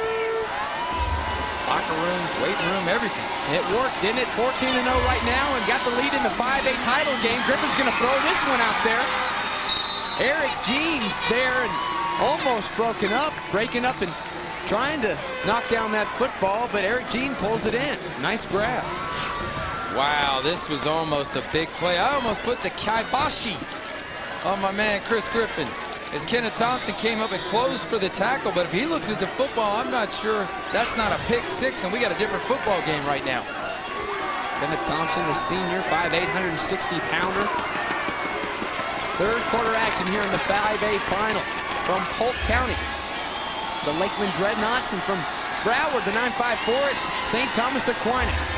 Griffen will hand this one off to Chancey. Chancey gets out there to the sidelines and turns down field and dips those shoulders down and gets a few extra yards. He runs hard when he gets out in the open, doesn't he? He sure does, and he's got the motor to go with it, the speed and the wheels, and the big fella's been waiting to break one all night long, and watch him right here on the inside trap, but yet he bounces outside the trap block. Everybody comes inside. Great vision, and good speed. That's athletic right there for a fullback. 16-yard gain. Now Lakeland's outscored their opponents 151-35 in the third quarter this year. So we talked about St. Thomas coming out of the locker room charging in the semifinal. The Lakeland Dreadnaughts have been doing it all season long. 1st and 10 now for Chris Griffen and his offense. He'll keep this one, run the option, keeps it, dips it up. Gets up there near the 30-yard line, so a big gainer on first down for number 7. And once again, it's Major Wright. Too many of these defensive backs in there. The top 6 tacklers, 3 of them are defensive backs for the St. Thomas Aquinas Raiders, and that guy is the leading tackler. Well, this is what you talk about when you say halftime adjustments, because Bill Castle's gone into the playbook and really mixed it up nicely, getting all his weapons involved in this first series of the second half. He's run a little option, a little lead. Whole bunch of stuff he's throwing at this St. Thomas defense early in the third quarter, trying to get control of this football game. 2nd down and 4 now, and again to the big dog, Steve Chancey. Just about enough yardage for a first down, depends on the spot. Look at that big guy, big senior, solid player. Good feet. I mean, he made Tavares Lee missing the hole right there. That could have been a play for no gain, or certainly one for minimal game, and Lee missed the tackle in the hole, and he was able to pick up positive yards. That's what great running backs do. They always go forward and make positive yards. They'll have to bring the sticks out and measure this one. So the Lakeland Dreadnaughts come charging out of that locker room, up 17-7 already, and trying to put some more points on the board. They'll put another first down in the books. So down deep into Raider territory, Bill Castle and his Lakeland Dreadnaughts on fire coming out of that Ben Hill Griffin locker room. Over on the visitor side. Well, Tavares Lee, you talk about all those changes, a lot of stud running backs over there for St. Thomas Aquinas, and Tavares Lee was one of them. Had never played linebacker before, but a week before the season, the coaches said, we need a linebacker, and tried it out. And in an exhibition game, he had 2 picks and led the team in tackles. He's been over there ever since. Very unselfish of him to go over there, and has the talent to do a lot of damage on offense, but he's been doing it all season long from the linebacker spot. And even this far into the season, which you get this deep, it seems like a season and a half just about, he still feels it's a little bit of a stretch for him to be playing linebacker, but here he is in the state championship game. Well, that's what that says a lot about George Smith and his program, his assistant coaches. I mean, this is a, you know, in that program, you want to get a jersey and be one of those first 22, because that's a lot of pride to be out there and be the starting 22. You want to do whatever you can to be a part of tradition and history at St. Thomas Aquinas. 9th play of the drive now for Griffen. And he gives this one to Chancey. Chancey bottled up, though, right about the 25-yard line. Talk about all those kids that want to put on that St. Thomas Aquinas jersey. 42 seniors graduated off this squad last year. They called a young team this year, 20 seniors. 20. How many seniors do you have on your high school team? That was a long time ago. Blue. But an awful lot, you know, and the big thing about this team is, you know, in 2003, their season ended with that 32-13 loss to Miami Edison, and they were, that was a bitter loss. But this season they rallied from down 12 to beat Edison 21-19, and that really made, that kind of justified the season. That kind of justified all the hard work in the summer, and you know, very rarely does a George Smith team get embarrassed in the playoffs, and they were embarrassed by Miami Edison last year, and they were looking forward to getting that win this year, and they got it done. Certainly did. Well, past champions. Looking back last year, Daytona Beach Mainland had some fun down on the floor of the swamp, and Pompano Beach Ely a couple years ago. Ely got knocked out not too long ago. Naples, Venice, there's the Lakeland Dreadnaughts back in 1999, and look back to 1997, St. Thomas Aquinas, the Raiders. So both these guys making that list of the past few that have won it all. And this drive now working on 432, 55 yards and 8 plays, and still going, but a big third down right here for Chris Griffen. He'll try to put it up, a little bit of pressure and knocked down. There's the linebacker, your guy, COLOMBA, dropping into his zone. Knocked it down, wanted the interception, but this guy has stepped up from time to time tonight, filling in for Bo Brzezinski. There you see him right here. He's going to drop into the passing lane, read the eyes of the quarterback, and make the deflection. Chris Griffen looking that way all the way. He drops into his zone, gets up, very nice athletic play, knocks it down. And a good defensive stand on third down, forcing the fourth down opportunity. COLOMBA, the senior linebacker, will stay in there for this fourth down play now. St. Thomas stuffed them earlier, right about this same spot, a little bit more room to go this time, and puts it out there and too far ahead of Steve Chancey, so a turnover on downs now, and they're liking it over on the Raiders sideline as they trot back out for the first time in this second half. Tavares Lee made his presence felt in that series with a couple of big plays, and the pressure forced quarterback Chris Griffen to throw it early, and he misfired St. Thomas, although shaky start defensively with time of possession and yardage, no points, and that's all that really matters. Scoreboard, 17-7. Well, a little bit of shake in that backfield. Marcel Archer, Calvin Harris, who's got the shake to take that rushing up into the positive numbers? Let's see if they can get something going here. Knifing through there is big number 4, RASHAD Coleman from that middle linebacker spot. Just a beeline for the running back, and Calvin Harris can't get anywhere. They said that's, you know, your basic toss sweep, student body left. And number 4 is going to blow this thing up. Watch him come underneath both blocks. Fullback doesn't locate him. He stays out on the perimeter, and he makes the play. Fullback's got to turn back, have his head on a swivel, find his backer, help his tailback out. Big number 4, RASHAD Coleman, says thank you very much. Yes, sir. Just as you talked about earlier, those defensive linemen like those mess-ups along the offensive line. Guys like RASHAD Coleman, just like that open shot, a beeline on the sweep. So Dougherty takes this one deep. He's got a man across the middle, but it's picked off. Andre Walker goes up, high points the football and pulls it down, the junior, and a big pick, and it's back in the hands of Chris Griffen and the Lakeland Dreadnaughts. So he's trying to find his favorite target on a deep crossing route. A big cross route, and he goes with the play action. He tries to throw to a spot to Goodman, just lays it out there, but he doesn't read his coverage. He doesn't see number 8, Andre Walker, across the formation. We have a TV timeout. And the big turnover and a big mistake right there by Doherty. I don't think he catches the ball, even if the defender's not there, but he just let him out there. Never saw Andre Walker. Well, he throws a pretty ball. That one especially pretty if you're a Lakeland Dreadnaught. Can they put some more points on the board? We'll find out when we come back. Back in the swamp, 70-7, Lakeland Dreadnaughts, and Chris Griffen comes out flying on this series after the big pick. by the defensive back, Andre Walker, going back over and going over the head of Chris Rainey. So this is the second night of action here in the Swamp, the FHSAA Florida Football Finals. And tomorrow night, the big guys, 6A in Miami, Killian, Billy Roll, treating his team to a little 5A action.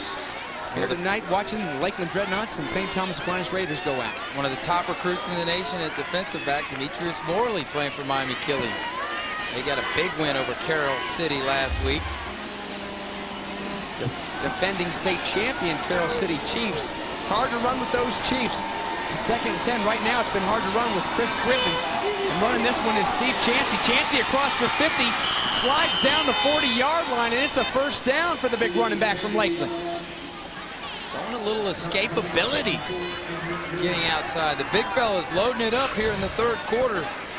It's the lead play right there. He's gone one back lead, and he's off and running into the secondary. 11-yard gain. Everett Lewis bringing him down his 7th tackle, and 13 rushes for Chancey and 51 hard-fought yards. So tomorrow night at this time, that 6A final, Killian and Billy Roll will be going up against Bill Gerke and his Edgewater Eagles. Will the third time be a charm for the boys from Orlando? Right now, the guys from Lakeland looking pretty good. Right down I-4 and right down the field goes number 3, Chris Rainey, and once again, Major Wright, number 21, with the big lick. And a flag coming down late. 9 tackles for Major Wright. 2 very late flags right there at the feet of the head official.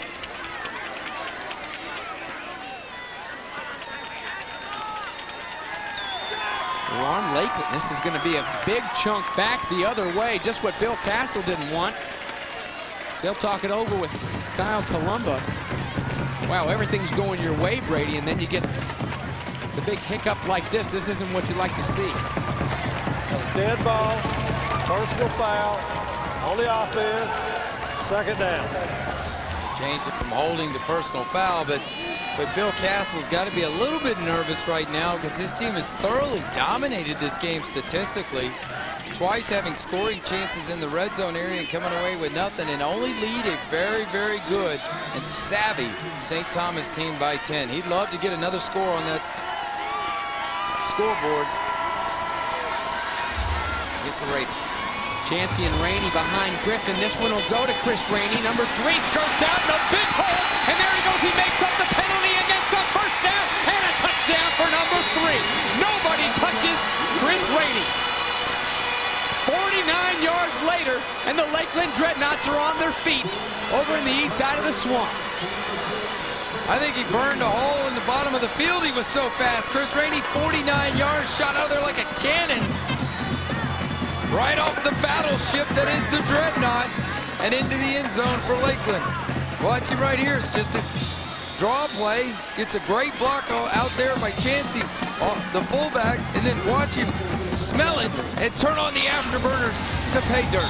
And you like him over on defense. I like him on offense. KENDRICK Stewart, number 52, has made big plays over on defense. That time he was right there opening up the hole, the lone returner on this offensive line. We used to call this the 13 lead draw. Fullback goes opposite of the tailback, but the tailback's going to bring it back to the weak side. Fullback makes his block. Rainey does the rest of it right there, showing the afterburners. Once he gets to the next level, he's gone. Touchdown, Lakeland. Waving to the Lakeland faithful. So 4 plays, 51 yards, and the big one, 49 yards for Chris Rainey. Puts him up at 133 now for the night. Just a sophomore, and he's stepping up big here under the lights. You can tell he's a sophomore, though. You know, the young guys, we always used to keep our helmets on, even after touchdowns. As he gets older, I promise you that helmet's coming off. He's looking up there going, Mama, Mama, I'm down here on the sideline. I just had a touchdown. He's a sophomore. Coach said keep the helmet on. Yeah. You know, back in East Tennessee, though, we had to keep our helmets on when we played teams like Cobb County because they'd bring out the BB guns and try to shoot at us. That's the truth. Actually, that was just you, Gates. That's his grandma right there, Miss Chris Rainey's grandma. So they tell us. She's a happy Dreadnought fan right now. Yes, she is. Big smile on There her it face, and everybody around. There you There's go. the helmet coming off. There you go. Gotta get that helmet off. Gotta get that mug on TV, baby. Yeah, I don't think you have to worry about any BB guns here in the swamp. Bates, only if me and you were on the field. You don't believe that, do you, Brady? No, I just Cobb believe. County High School. I believe BB guns follow you around. I've been down on the field with you already, but it's dangerous. In the span of 3 days in the state football finals, I've almost been arrested on a school bus. I've been gonged by a band, and all this hanging out with you, Batesy. What's next? Are we gonna go out and get our cars towed? We'll wait and see. We've got 3 games tomorrow. 7 games here on Sunshine Network. 1A to 6. I can't wait. Well, riding your coattails is a beautiful thing, my man. oh, having a good time, and well, not any trace of a smile on George Smith's face right now. Arms folded, and hoping that his guys can step up a little bit. Bobby Crawford, Marcel Archer haven't done much damage in that backfield right now, and right now they're going to rely on a new quarterback. Carroll's in there, and he pitches that one off to his running back. So Wesley Carroll, the sophomore quarterback, there's a look at him, 6'1", 160 pounds, the transfer from South Carolina, filled in for Michael Dougherty when he went down with the injury earlier this year, and made Coach Smith a believer in the option a little bit. The guy has got some wheels, and they had a lot of success, and has shared time with number 14. After 14 came back healthy. George Smith and St. Thomas have always run a pro-style attack. One of the best downfield passing teams you'll see in the state. Always have big offensive lines that can protect and throw the ball down the field.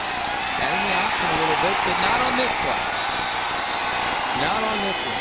Welcome to the state finals, sophomore, says George Allen, the hard-charging linebacker on the blitz. The big senior, a big hit on the sophomore. And we'll see if he can energize this offense, but George Allen, 115 tackles, 20 for loss, coming off the edge. You know, as a running back, a former running back, that's not going to get it done right there. You got to help your quarterback out more than that. He just shuns the running back off the block, Calvin Harris, and Mr. Harris doesn't want to see that one in the film room. You got to protect your quarterback as the running back. Even the great ones do it. Emmitt Smith steps up in there and blocks. So now 3rd in downtown Gainesville, just about 3rd and 16. They won't get this one off.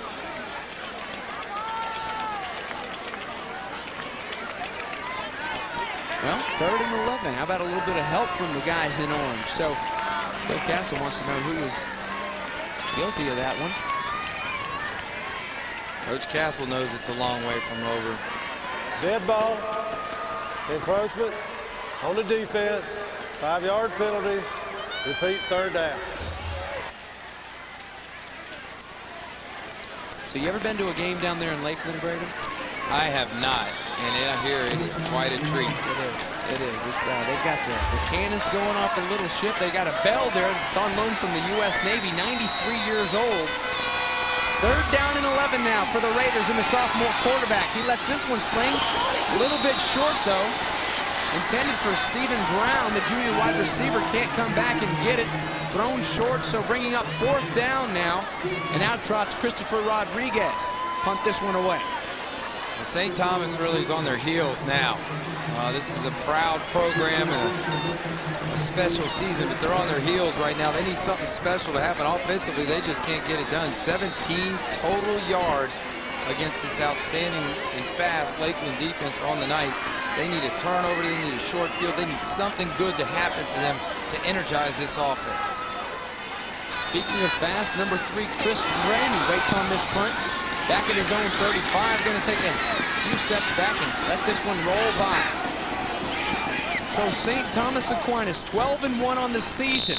The only loss was back in October to Deerfield Beach, the only team to score over 20 points on them. Right now, the Lakeland Dreadnaught defense is charging hard, and the offense has over 20. Hope that doesn't spell doom. Can they turn it around?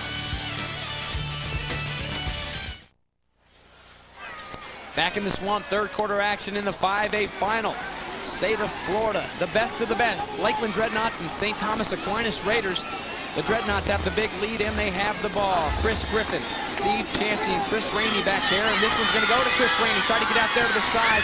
Flag down on the play. Probably a hold, and probably will come right back. Penalties coming out now. A little sloppy in the third quarter.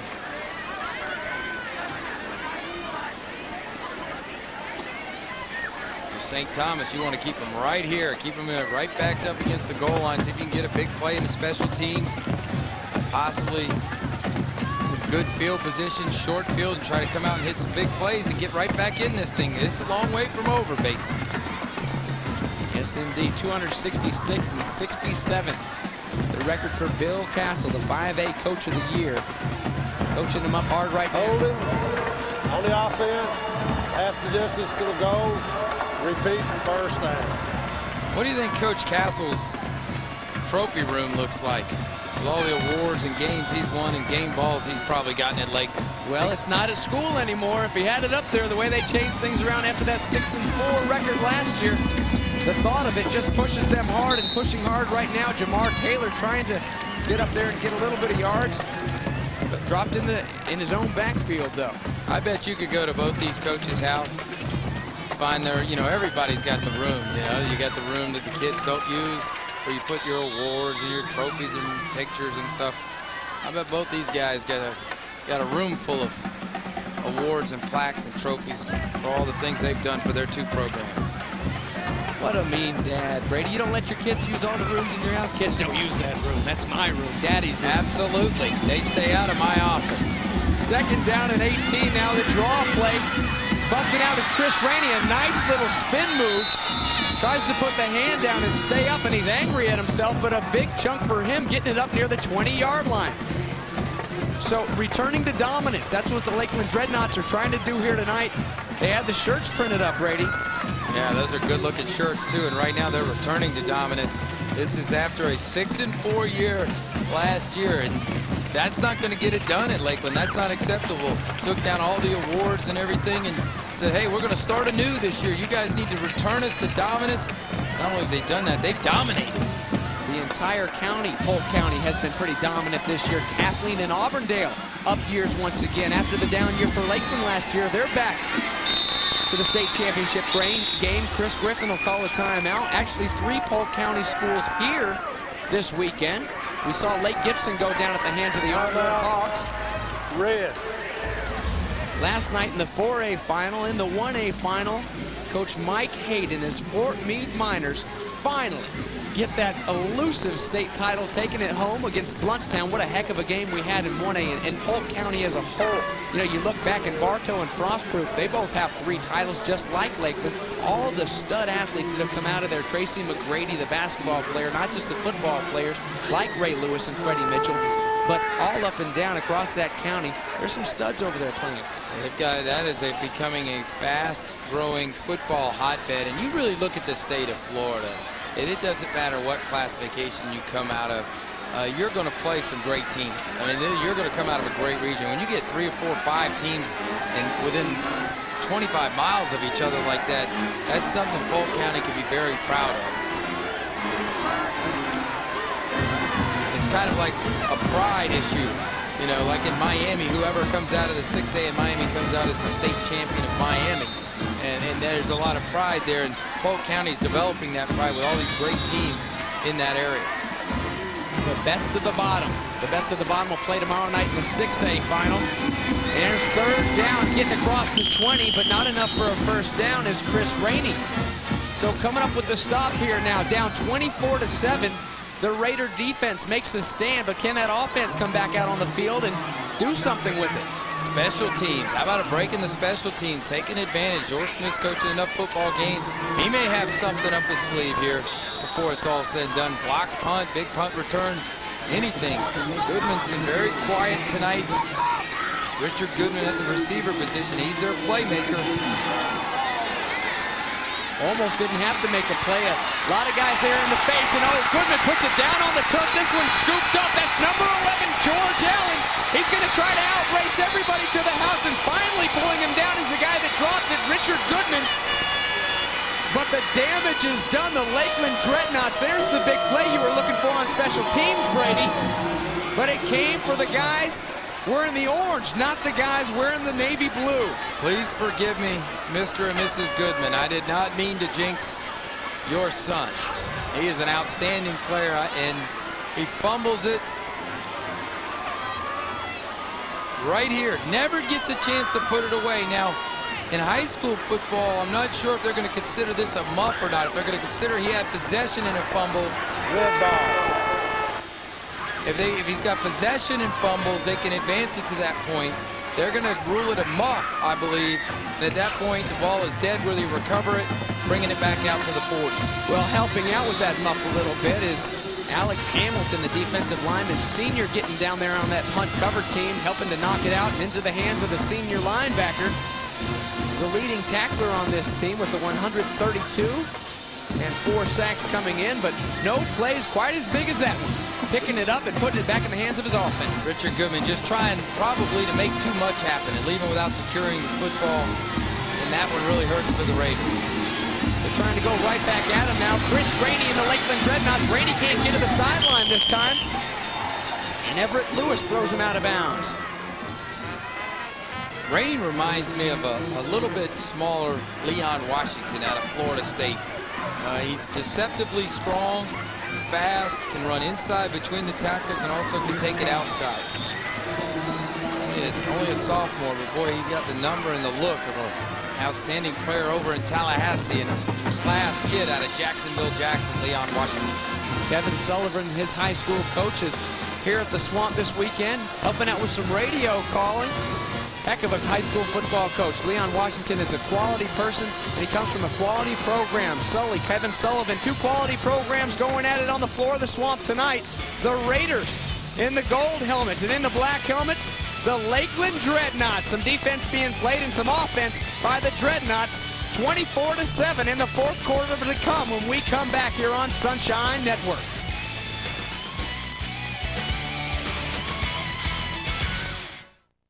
It's down to this 1 quarter left here in the 5A final. Lakeland on the left in the orange, and getting back there through all the orange to the backfield.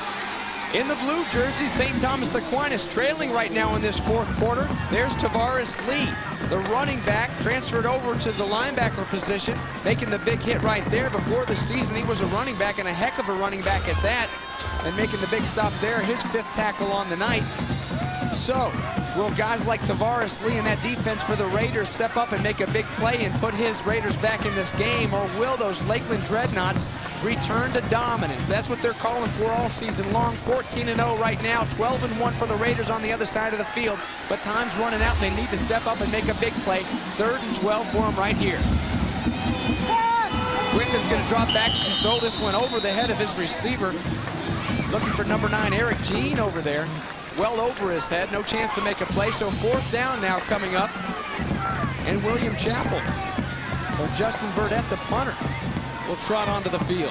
Linebacker Tavares Lee, number 8's had a huge second half. You know, came into this game with 13 tackles behind the line of scrimmage. Another big one right there to kind of just stymie this Lakeland drive, force the 3rd down throw, and then, of course, they'll get the punt. Somebody's got to step up and make a play for St. Thomas.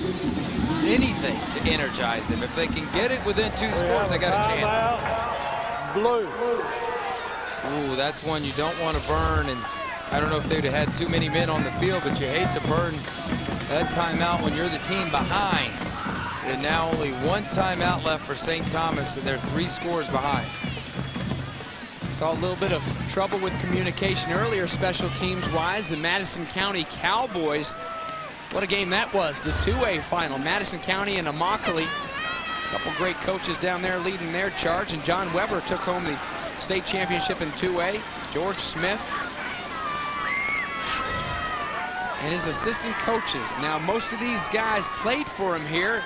Go up and down the list, and a lot of great names out there on the field, and also some guys that played for him on the field at one point or another on the Raider sidelines. George Smith, who attended Purdue University, where Joe Tiller's got it cranked up pretty good up there, and wouldn't surprise me if Mr. Goodman ends up there as a wide receiver for Purdue. But as you mentioned earlier, he's got a little visit to Auburn, the SEC champs, coming off a 12-0 season, playing in the Sugar Bowl against Virginia Tech. Also has an offer waiting on him as he waves this one and backs away. He's going to go out of bounds about the 11-yard line, or sit right there at the 11-yard line. But Richard Goodman going to Auburn on a visit. Iowa State has offered him 170 pounds. Muffed that punt earlier, and look for him now to try to step up and get a little payback, make a big play. There he is. We thought he might have to have a big game if St. Thomas was going to pull it out. You look at the Raider attack throughout the years under George Smith and all these state championship appearances since 1991. He's always had speedy wide receivers who can make big plays down the field for him. Well, he's had no catches in this final tonight, so really step up in the fourth quarter. Back in at quarterback is Dougherty. He's going to let this one fly. And right down the middle of the field finds his guy, Tyler Holt, the senior, sitting there at the sticks, and it's a first down for the Raiders. I like the fact they're going back with Dougherty. He's the senior. He did have some success throwing the ball down the field. He's experienced it running their no-huddle offense and their hurry-up offense, and that's what St. Thomas is doing right here. They're a well-coached football team. They practice this every week on Thursdays, going through their script. See if Dougherty can get him down quickly in the scoring position. Taking a big lick is Dougherty, but he gets the ball off in the first catch of the night for Richard Goodwin. Goodman is a big one, gets it up near midfield. John Brown, boy, did he bring a load coming from his defensive line position. Right, Michael Dougherty put him on his back here in the swamp.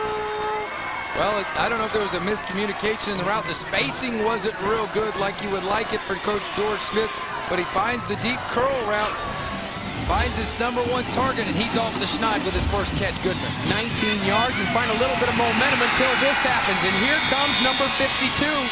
There's your guy, KENDRICK Stewart. He's been all over the field on both sides of the ball, blocking for that big touchdown earlier, and KENDRICK Stewart that time from his defensive spot. He keeps hitting Dougherty like that. I'm going to have to sit in the cold tub before we leave Ben Hill Griffin Stadium. What a shot on Dougherty, but give Dougherty credit. He bounced right back up. Bobby Crawford back there with Dougherty right now, and Dougherty tries to hit Goodman, and complete for Goodman, but stops right there at the line of scrimmage. Tries to come underneath.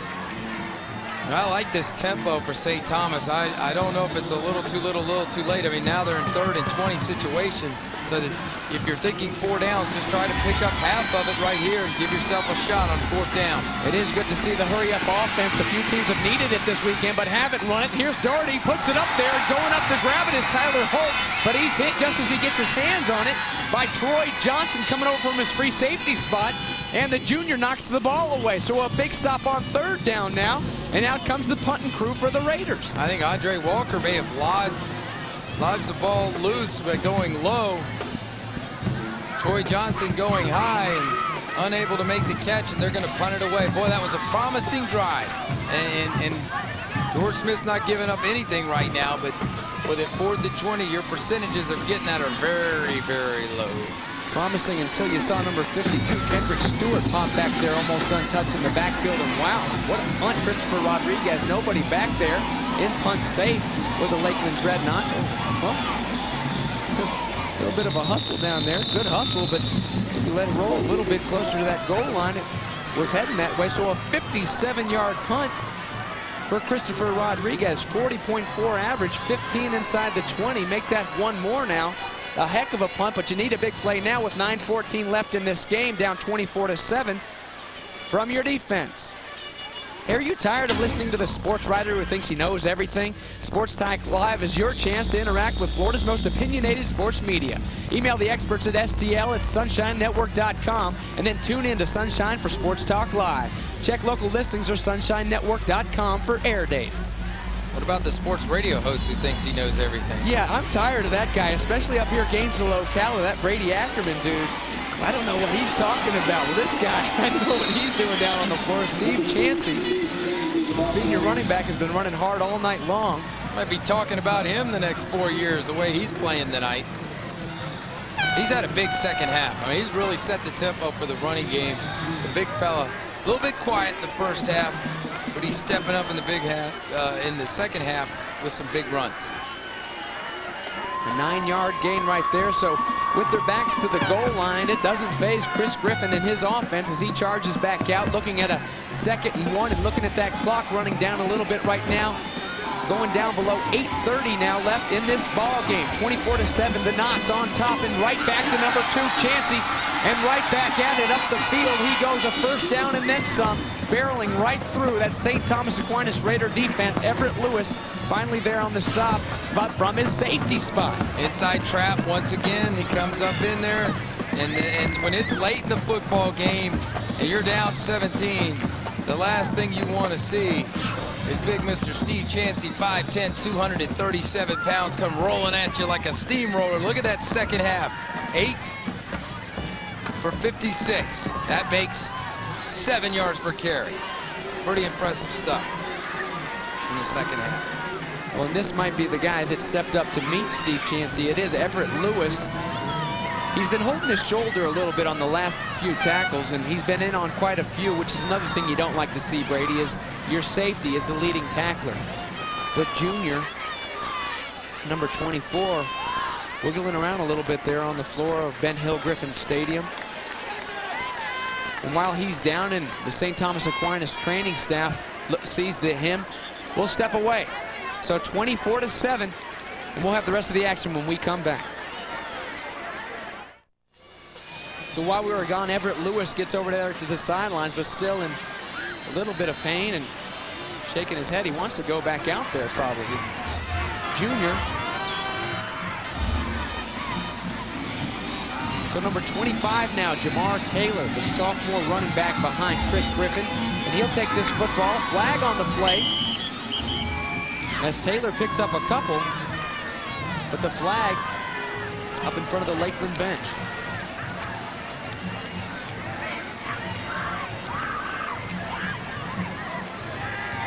And it'll go back against Coach Bill Castle and his Lakeland Dreadnaughts. Speaking of Lakeland, Florida, a couple years ago, went down to see those guys play when we were doing a few games on Sunshine Network, and they had the big offensive line that they called the Beefaloes. Yeah, the Beefaloes. They had haircuts to match, Brady. I have procedure, line requirement on the offense, 5 yards, repeat first down. You know, Bill Castle and his team adopted the slogan this year, something to really live by as far as keeping the noise out of the system. He says tune everything out and keep your agenda, focus on every game, every play, and every snap. And you don't go 14-0 by not doing that. And they've held to that agenda, and they're 7 minutes away from getting another state championship and making Coach Castle 4 for 4. And 15-0 this year, the 5A Coach of the Year. Returning to dominance. What they're trying to do, they had the shirts on in the pregame warm-up, walking around, trying to get back there to the promised land. Well, they made it to the swamp. And the last time they saw the St. Thomas Aquinas Raiders across the ball was 1996, and they took them down. So trying to do the same thing here tonight. And as that clock ticks down, they're getting closer to it, down now to 7 minutes left in this fourth quarter. That's what it takes. You know, coaching, we get so caught up with X's and O's and players, and you win with players. You also got to put them in position to make plays. But there's one other phase that matters when it comes to winning and having a championship program. That's motivation. And both these coaches have known how to motivate their teams to get the most out of them this season. Well, Chris Griffin's going to get the most out of this carry, and he may beat everybody. Down the side, gets to the sideline, turns it up. The 30-yard line he'll make it to of St. Thomas Aquinas. So they're not done yet over on the Lakeland side of the ball. My man, Chris Griffen, he's going to get some business when he gets back to Lakeland on this one. Watch him now. He's going to run the option, go keep it. Nobody outside. Everybody goes inside because of the way Chancey's been running the football. And We have a TV timeout. no, we don't. What we have right here is Mr. Griffen throwing that piano on his back halfway down. Early in the game, Griffen takes that to the house. Somebody's got to give him the business. He's got 113. He's a little tired. But my man CG picked up a piano somewhere around midfield and said, I've had enough. 48 yards there. 113 on the night. And I don't think he's done. These Lakeland Dreadnaughts came to play tonight in the 5A state final. Pretty good looking team trying to make it 15-0. We'll find out if they can finish things off when we come back. With 6:33 left in this 5A final game, the Lakeland Dreadnaughts, and off of a big run by Chris Griffen, Griffin's going to keep it again and try to show Brady Ackerman that he can outrun everybody on that defense, and it's almost enough for another first down, but down near the 20-yard line. I know he can. I know he can. He's been doing it all night. And he's the one who took this game over in the second quarter when they got that 10-0 lead and then made the play at the end of the first half to get them up 17-7. Then Lakeland came out and established the big fella, Chancey, on the inside. The running game with Rainey and Chancey in the third quarter to get this 24-7 lead. But CG's been making it happen all night. So after that 48-yarder, a 9-yarder right there, so a second down and 1 now for the Lakeland Dreadnaughts. Chancey and Rainey in that backfield. Not much there for Steve Chancey. Gonna have to get off my man Chris Griffen in that piano, Brady. I think you're just jealous because their slogan is return to dominance. In your senior year, your slogan was return to Providence. What, guys? Just seems like a nice city. Is that true? That's the rumor? No, you guys just wanted to return to Providence. To the dance floor. But in my senior year, LL Cool J was really cool. But you know, Chris Griffen, I promise you, he'll tell you he got a little gassed right there to take it the distance. But St. Thomas not real happy right now. They've had a tremendous season, a special season, overcoming a rash of injuries to put themselves in this position. That's a sign of a great program. Kids stepping up, having pride, stepping up for other guys.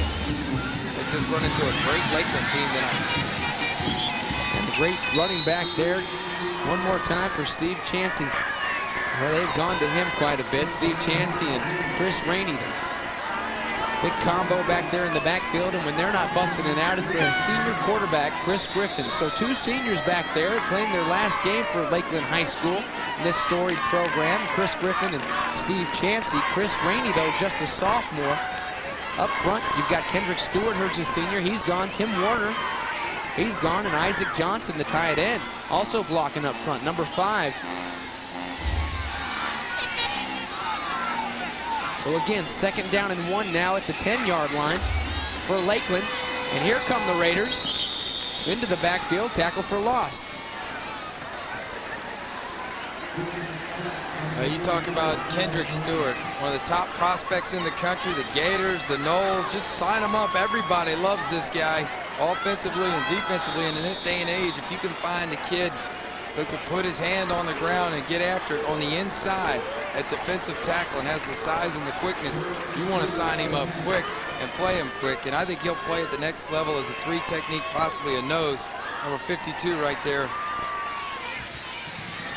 Kendrick Stewart playing both ways tonight. Here he is on offense playing guard, but I think he's going to play inside the box on defense. Well, I think that this will be a first down, and Steve Chancey just keeps churning, just trying to get to that end zone. Only once this season before they got here tonight were 20 points scored on these Raiders, and that was in a loss to Deerfield, up above 20 right now and trying to make it more. And look at these numbers for Lakeland. Talk about returning to dominance, Brady. Doesn't get any more dominant than that. And I'll bet you in over 300 and some odd games George Smith is coach, he hasn't seen one like this. Yet they've battled, they've competed. It's just a great Lakeland football team. This is one of the best teams we've seen all weekend. This is one of the best drives we've seen all weekend. In the lead already. 9:14 was on the clock when this drive started. Now we're going to go down below 3 minutes left in this ball game. So already up 24-7, and they've just owned basically this entire fourth quarter almost. And give it up to the rest of that line of scrimmage up there on the offense. We talked about Kendrick Stewart, Jordan Hammond up front there, Tim Warner, John Hardy, Will Wilson and Johnson in there as well. That front 5, 6 guys, including the tight end, done a great job all night for Lakeland. The offensive line, the big uglies, making it happen for 66 snaps. Goodness gracious. And one more, and this one will go to Jamar Taylor, the other sophomore back there. And he's in the end zone. So the senior does all the work, but the sophomore gets all the glory. Number 25. Touchdown in the state championship game, 5A football. This is a dominant performance tonight by Lakeland. The Dreadnaughts forcing their will at the line of scrimmage and wearing down a proud and mighty St. Thomas Aquinas Raider defense. Come on, get that flag back up there. You sunk my battleship. Oh, well, a little bit of a... I don't think I'd have much of trouble getting the band to play now, Batesy. I think I could get that Lakeland band to play right now. Flag on this point after try. It was good. And here's a look at the 3-yard touchdown run by the sophomore. Good blocking up front. Look at those big guys just barreling through there. John Hardy, also a sophomore. Points are good. We have a dead ball, personal foul against the red team. We'll administer it on the kickoff. 94 yards against one of the state's best defenses. Right there. That was impressive. That right there is, that's the stamp on the envelope. Just drop it in the mailbox. It's over, Batesy. Especially when you give up an 11-play, 94-yard drive. And you're down 24-7, and now it's 31-7, eating up 6 minutes and 47 seconds. Precious time on that clock in the fourth quarter. So George Smith went up against these Lakeland Dreadnaughts in 1996. Was unsuccessful, and there's been a lot of success in that man's past at St. Thomas Aquinas. There'll be a lot of success in his future. One heck of a ball coach. And these guys need to hold their head up high because they battled through a lot of injuries and nobody expected them to get to the state championship game. And I know that he and his guys would like to go home back to Fort Lauderdale victorious. But just making it here. So many teams starting off at the beginning of each year in each class trying to battle through and get here. George Smith got here. They just didn't finish it off tonight like the guys on the other side of the ball and the Lakeland Dreadnaught jerseys and Chris Rainey did. Now, this is the beauty of a playoff system. You hear all these guys talking about the bowls and what a great thing it is to have these bowl games because half the teams go home winners and stuff. But tournament play is what it's all about. And you know, right now in the bus ride back tomorrow, when St. Thomas goes back to Fort Lauderdale, it's not going to feel real good. But when they go to that banquet and they think about all the injuries they've been through and all the things they've done to get to the state championship game, to get back at Edison after that embarrassing loss for them last year. This is another season George Smith will be able to show the guys down the road that the pride at St. Thomas still there, still one of the dominant programs in the state of Florida.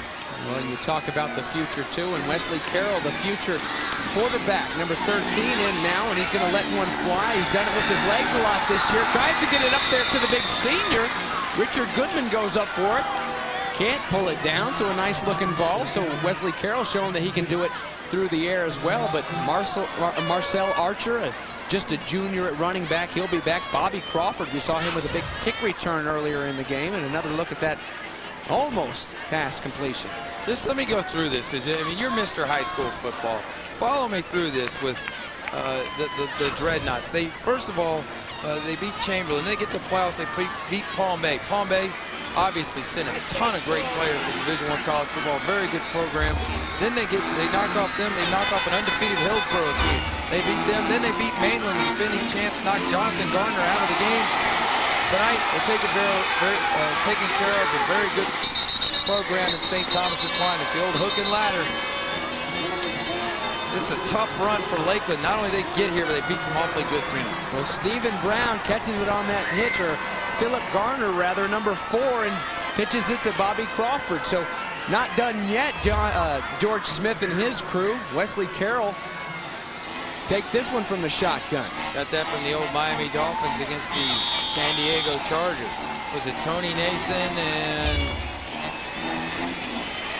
Here's Carroll putting it up there one more time, looking for his guy, number 11, Tyler Holt. Thrown out of bounds, so I'd say we take another look at that flash, the hook and ladder. Duriel Harris was the man who received it right here, and he pitched it to Tony Nathan. It was a big play for the Miami Dolphins, St. Thomas Aquinas. There's some kids on that team with Miami Dolphin ties. They know all about that play.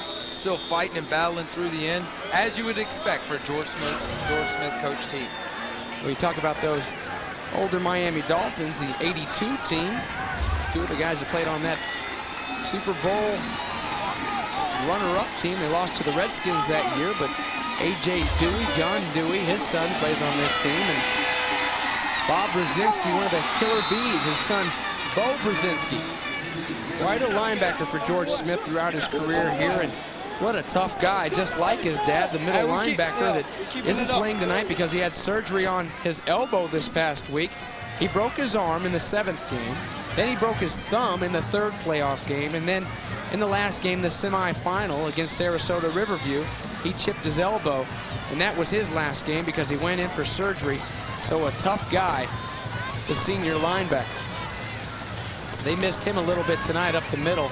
But, you know, on his behalf, number 44, Kyle COLOMBA, did an excellent job of stepping in, playing hard, too. I thought he did. I thought he played well. And, you know, this is, you know, they were just trying to keep it from, the dam from overflowing, and the offense didn't give the defense any help tonight for the Raiders.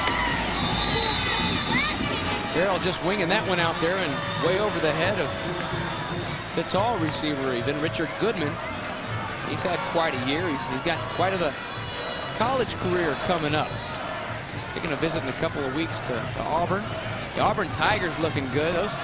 Those guys, well, shoot, they may end up all right.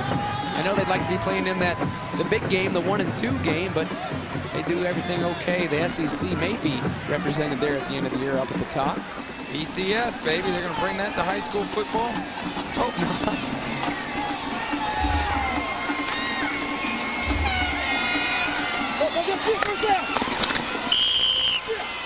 So Tyler Holt on 4th down, doesn't get the 1st down, and this one will go the other way now. Back in the hands of the guys in orange. The Lakeland Dreadnaughts are going to march out on this field one more time. A few seniors, their last romp out here in the swamp.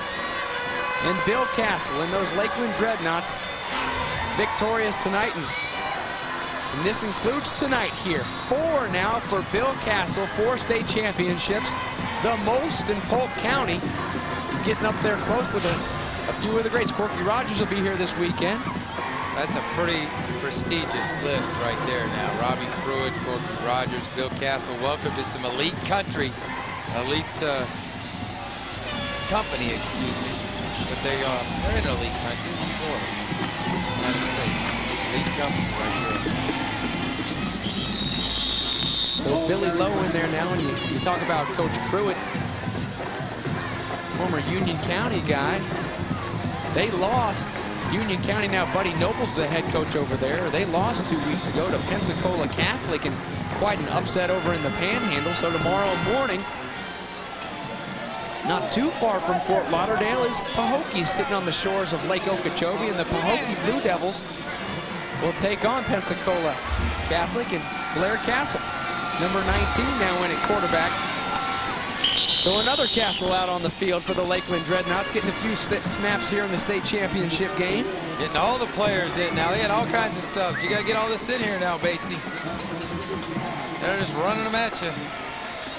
All the fellas in there. This has been a return to dominance without question. You look at who they beat to get here and how they've done it tonight. Without question, the best team in Class 5A this year, the Lakeland Dreadnaughts. Billy Lowe now back out there at quarterback, number 13, and what will be probably the last snap of this 5A state championship game. A game that belonged to the guys in orange, the Lakeland Dreadnaughts.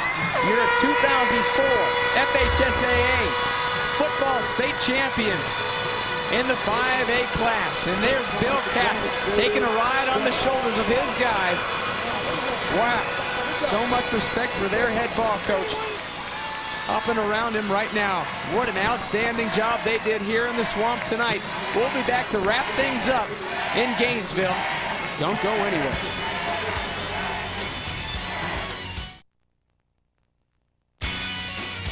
The FHSAA Football Championships on Sunshine Network have been brought to you by Beef O'Brady's Family Sports Pubs, where kids can be kids, and so can grown-ups. Well, the handshake line. A lot of respect for these two squads, two of the best powers, and not just in the state of Florida, but in the nation. Lakeland Dreadnaughts victorious over the St. Thomas Aquinas Raiders. Two outstanding programs led by two outstanding coaches. And what a battle we saw tonight, Brady. Yeah, Lakeland took it to them and then took control of this game in that second quarter. Behind their quarterback, Mr. Griffen got it done, and really took control, then came out in the third quarter, established their dominance once again, and Lakeland goes wire to wire in this one, winning it 34-7. Excuse me, 31-7. So at 15-0, maybe change that L to a big W. Nothing but W's all year long for the Anchorettes, the band, the cheerleaders, and of course the Lakeland Dreadnaughts down on the floor. So Merry Christmas, Happy Holidays, everybody. Hope you enjoyed our broadcast tonight here in Ben Hill Griffin Stadium, the Swamp, for the 5A state title. A game that saw the Lakeland Dreadnaughts victorious 31-7. For our producer, Major Dewey Howe, our director, Bill Moore, Brady Ackerman, and the rest of our Sunshine Network crew that's worked so hard to bring you these state championship games, I'm James Bates. Hope you all are enjoying everything we're bringing to you from Gainesville, Florida. We got a full slate tomorrow, so keep watching on Christmas, and we'll see you tomorrow morning, the Pahokee Blue Devils in 2B. Good night, everybody.